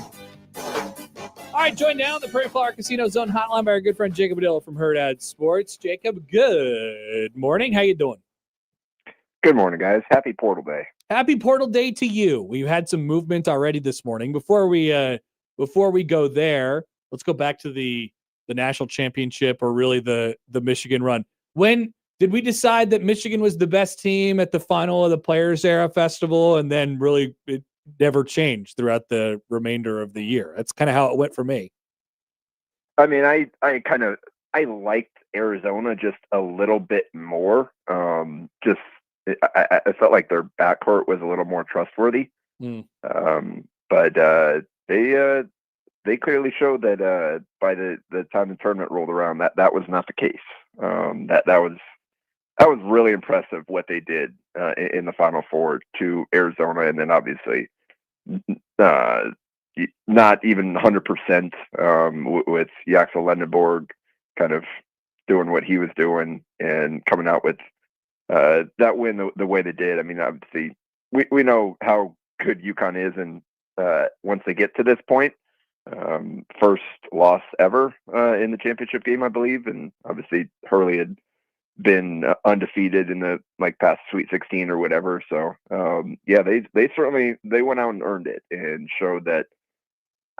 The fascinating thing about them is just kind of the way that the team was put together, and that, I mean, the value on size now more than ever, we're kind of, the college basketball is shifting that direction. And to go out, I mean, I saw this first time ever teams won a championship with three starters, 6'9" or taller as their top three scorers. Obviously, it's a really specific stat. Yeah, but, wow, though. But I was dubious of this roster construction when they put together. I didn't understand that getting all three of those bigs to play together. And I guess Dusty May knew what he was doing. I want to ask about Dusty May. I mean, we've seen him take a team in Florida Atlantic to the Final Four. He's now won a national title with Michigan. How much of it, with the Michigan piece, was it they had a lot of money? They paid a lot of money for Yaxel Lindenborg, and he ends up being exactly what you hope. But also, how much of it is his ability to sort of coach and manipulate things in different ways, and they kind of had a unique style to what they did that we haven't seen a lot from other teams. It's going to be hard to replicate what Michigan put together this year. Yeah, no doubt. And that's one of the people are 5 transfers, just went out and spent a bunch of money and bought the national title or whatever. And I think that does a disservice to the actual coaching and vision and things that he did. Ademara, he saw something that UCLA apparently didn't feel as strongly about in what he was able to do, considering kind of just the playing time over there. Morris Johnson, he was well regarded, whatever, but you saw it as a fit with Mara, which I'm not sure a lot of coaches would have done that and made that a priority. And then you bring in Lendeborg, who, that's obviously he was one of the very top transfers in the portal, but he's a dude coming from UAB. He's played as a big man there, and to see the vision to no, he can do everything we need him to do, playing with these guys.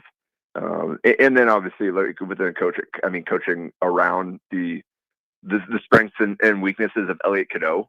I know that was the best. Impressive. That was the thing that came through last night, right? Cadeau being the difference in that game. I would not have had that on the bingo card against the UConn guards. Well, and even the anecdote of kind of the way even the anecdote of kind of the way that he talked to them about the lob passes off the backboard, yeah, and just getting it off and letting the bigs go get it. That's pretty clever. I don't know how many coaches would actually implement that within the run of play, and figure out like, hey, Cadeau can get a paint touch whenever he wants. It's not always going to end up in a good shot, but he is so quick and athletic and able to get there. So we're going to take advantage of that, and he doesn't need to make the shot if we got these other dudes crashing hard and rolling down the lane. Just throw it up there, and those guys will go get it. So stuff like that. I'm really impressed with the way that this team played together. And again, it certainly was not a pretty basketball game, but it didn't need to be because of the defense they had built. This stems off of something Happer said maybe about a couple weeks ago as it related to coaching in general. Do you feel like coaching matters maybe a little bit more, or being able to be adaptable, or it's with where the college game has gone with the portal, with all the different types of players you have access to? He had said something about Tom Izzo where it's just a different style of basketball now. And so it's going to be harder for Tom Izzo to roll out 5 really athletic guys in Michigan State to do what they've done in the past, when you have different coaches that can put you in different boxes or play in different ways, because there's just more depth of player. Like, I guess I'm not really sure if I'm asking the question that I want to, but simplistically, do you think coaching maybe matters a little bit more now in an era where players are a little bit older, a little bit more versatile, and you have to both manage the personality but also manage the game a little differently? Absolutely. It's different, but the coaches, like, it's a different job now. But a lot of the same principles still apply. They just have to go about it a little bit differently. But I mean, connecting with players, figuring out like the evaluation aspect of it is so huge right now, because you have to hit on your transfers. Obviously, we saw close to home here that what happens if you spend a lot of resources and don't get the return that you're expecting. And obviously there's some bad luck involved in that as well on Creighton's part. But like being able to identify, okay, maybe because there are so many different kinds of transfers, like, but there's always a reason these guys end up in the portal, and kind of sifting through the different reasons. Like, okay, the guy wasn't between the guys that you're looking to, like, hey, he can be better for us, versus the guys that are just kind of hopping in there and looking for the next thing. Like deciphering, all right, what are his motivations? Like, is he just going looking for the highest bidder, and maybe isn't really going to be all in and invested wherever he lands, versus no, he earned an opportunity to go out and make a payday, but he's a kid that's going to be committed and buy into what we're trying to do. Like, all that type of stuff. It's hard to do because you don't get to see you're evaluating off film, and then what you happen to hear from the other coaches that that you can get feedback from. And so like that aspect of it is like figuring out, okay, like May did, these 3 guys can play together for me. And yeah, obviously they're highly regarded transfers, and we're going to go spend money to get them. But they had a vision, and they identified guys that could really fit into that, and coached them up. So like there's obviously with the money aspect and the amount of roster turnover, it certainly is different. But the best of the best will still find ways to find those advantages and to separate themselves now, just like they did previously. Jacob, Creighton, Owen Freeman, and Ty Davis in the portal this morning, and I'm sure there will be plenty more movement over the next couple days here. But this is the early sort of initial wave that we're in right now. Maybe one expected and one at least mildly unexpected. What should we expect for Creighton as far as roster movement over the next few days here?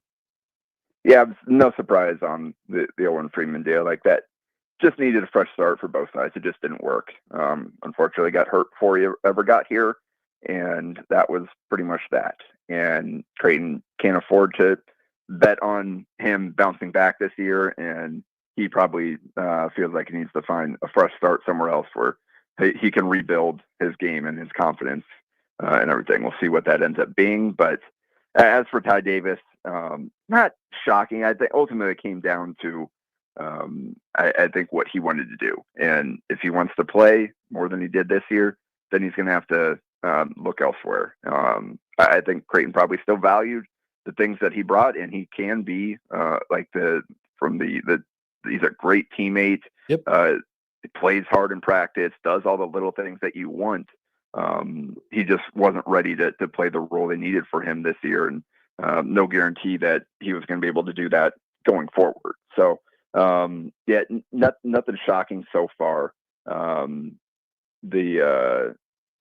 We'll see kind of moving forward. I think you'll see like the movement on the back end of that roster. I do think Huss probably wants to retain obviously a lot of the key guys, but being around the team this year, he's able to kind of work with these guys day to day and kind of get a feel for, all right, which of these guys can fit into my vision for the future? Which of these guys that maybe even didn't have great seasons this year, does he still believe there's more upside there? Because continuity is valuable more than ever now. Like I know Evan Mayakawa did his study on just kind of the success of the teams that retain a great portion of their production. And there's still value in that, so long as the guys fit into what you want to do. So I think this is a team where you can bring a good number of these guys back if you can land the right guys to put them in the proper positions. Guys just had to do probably more than they should have this year, or they were out of position, or just probably asking a little too much of them, and there are a lot of overlapping weaknesses. So as you go about constructing the roster this year, you're going to have to balance that out. Obviously, starting with a point guard and a center, those are kind of the two big misses from this last haul. And then probably you're going to want to upgrade a little bit of the athleticism, and find somebody that can play a little bit defense to kind of balance out some of the offensive talent that you've hopefully have coming back. So we'll see. I think obviously Huss had conversations with the guys before they went to the Crown, and I'm sure they had their exit interviews, and now we'll start to see kind of the results of that here with the portal open and staying open for the next 2 weeks.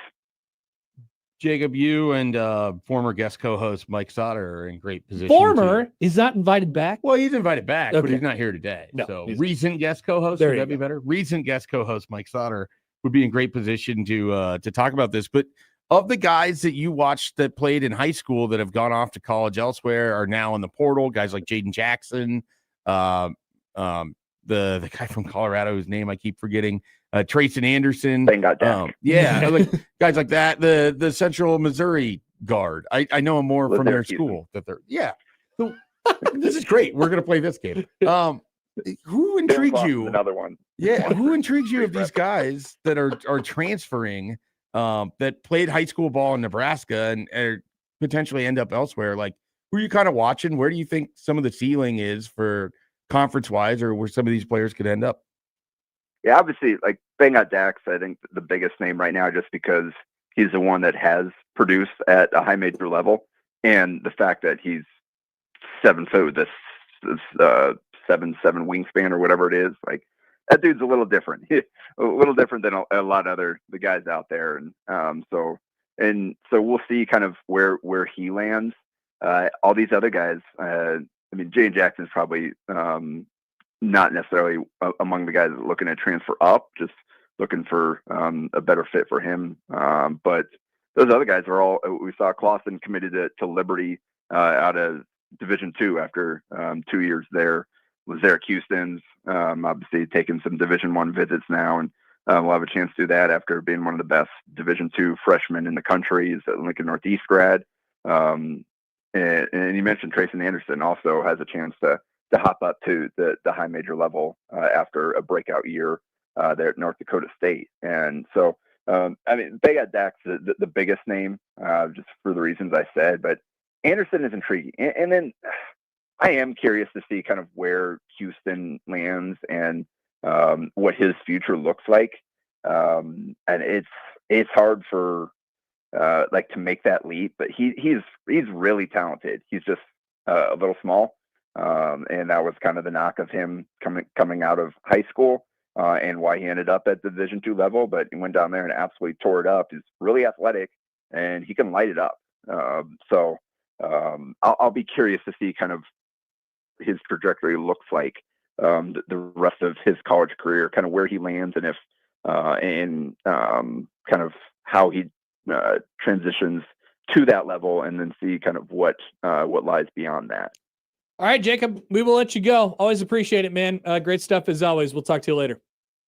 All right. See you later, guys. Jacob Padilla from Her Dad Sports. Another guy who played in Nebraska 2 years ago, Nick Janowski. Yeah, I was going to ask if you saw that. He's into the portal. Maybe he could take the Jamarcus Lawrence Memorial Highway of coming back to Nebraska after transferring away. Again, another forward, another wing, just not like this kind of perfect fit. Yeah. He was, a lot of people really liked him out of high school. Yeah.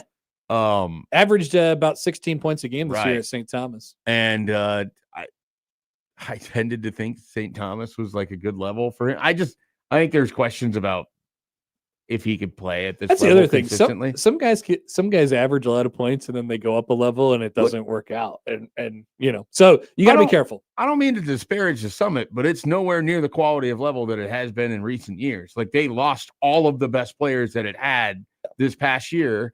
And not to use this as an example, because every place is different, but like Kendall Blue came here and there was expectation he could play, and he couldn't beat out multiple guys. Nothing. So like I would just be wary of, 16 points in the Summit, that's going to go great. Not everything. It's so much more about player fit than anything with a past production. And some of that is always going to be a question until it happens. All right, we got to take a quick break. We'll get one more segment in before we get out of here. Coming up on Happer and Schaefer on 1620 The Zone.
All right, before we get out of here, I know we don't have gongs available to us today.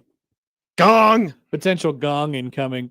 So we've gone through 2 weeks of the MLB season now with the ABS challenge system, which I think is terrific. Like I've said, I've seen it in use for a long time now at the minor league level, and I think it's the best option that we have as far as finding the right avenue or the right space to both get the calls right and do so in a speedy manner and not have an over robotization of the game. Like, I think this is a happy medium for everybody. Some people disagree, as you may have noticed. So one of the things that I loved in the lead up to all this, or that I constantly love when I complain about instant replay, is people say, get it right at all costs. Get it right. They say, I don't care what you have to do. If you have to replay everything, whatever it is, doesn't matter how long it is, get it right. Get it right. And I say, I don't think you mean that. I don't think you mean what you're saying right now. I don't think you really even know what you're saying right now. And I would tell that to them, and they won't listen. Get it right. Get it right. Get it right. And now what I see on the complaints on ABS is the people who there was a strike a few days ago in an A's game that was reviewed and ended up being overturned because the ball, by just ever so slightly, you wouldn't believe it, just ever so slightly touched that strike zone. It touched that strike zone, and it was called a strikeout. It was called a ball initially, and it was overturned and called challenged by the catcher and called a strike. And I saw people, I saw one account at Bad Sports Refs saying, you make the call. Should pitches that are 99.9% out of the strike zone like this be a strike? Yes. Yes. We all said this. We all said this. Is there a difference between the ball was 100% out and 99.9% out? There is. Yeah. So that's the exact difference. That's how this works. That's what we all agreed to. And so people are saying, no, we have to get it right. But is this really right? Like, I think it's funny how people complained for years about not having robot umpires, and then we gave these idiots robot umpires, and they are wondering why balls that are actually in the strike zone are called strikes, because we got a robot to tell you it was a strike, and you are disagreeing with the robot. Imagine being a human. Imagine being this big of an idiot. Gong. Thank you, Joey. I think there's like an emphasis that we somehow know what a strike looks like all the time. And if it doesn't aesthetically look like what our brain tells us is a strike, then it can't be right. It's like, well, no, the parameters were set on this. And that's what it is. That's why you have to be I don't care what they say. This shouldn't be a strike. Well, then what you really don't like is you don't like robot umpires, because they'll tell you what it is regardless of how it looks. Yeah. Well, I mean, and if that's the case, fine. We talked about it last week. Like, I still do care a little bit about the presentation of it. That's why I didn't want the ABS in the first place. Like, but I'm not mad about it. I think this is a happy medium, and I think we're in a pretty good place right now. But man, people really switched up on that pretty quick. And admittedly, I haven't seen much of that in terms of complaints. The complaining I've seen, just because the team I follow, is how are they so bad at this, which has continued. They are the worst in baseball at challenging. Nice. And it's not even close. Get yourself some Salvador Perez. They're just bad at situationally doing it. It's like they get mad and challenge the call, and then they're wrong. And it's like, that's not how you want to do this. If the count's a 1-2 or 2-1, it's really not that big of a deal if nobody's on base in the fourth inning. Yeah, no, you want to do it. This probably is on an a ego two-strike, thing, and your ego is not that valuable. Mm. It's really not. Interesting. Well, we'll see how that series finishes up with the Guards and the Royals. Yeah, didn't like how it started. They play at noon today. Yeah, Baseball. they moved it up. They moved it up because of the snow. Because it's too chilly, and it's going to be very chilly in Cleveland today. Who's pitching today for the? Is it? Great question. Is it Reagan's? It is Noah Cameron against Gavin Williams. Well, that should be a 6-inning, 2-hit affair for him. And One of both those sides. hits could leave the yard, maybe. Somebody's but it's winning- so cold, probably not. Somebody's winning 2-1 today. Yeah, I it's just gonna don't be know low who it scoring. is. Take the under. All right, that'll do it for us today. I don't believe we have an out bed, so we're just. Happer and Thank you, Schaefer, Joe. Happer If and you miss anything, Schaefer, 1620thezone.com is where you Happer can and find it. Schaefer, The crossover is next. Happer and Schaefer.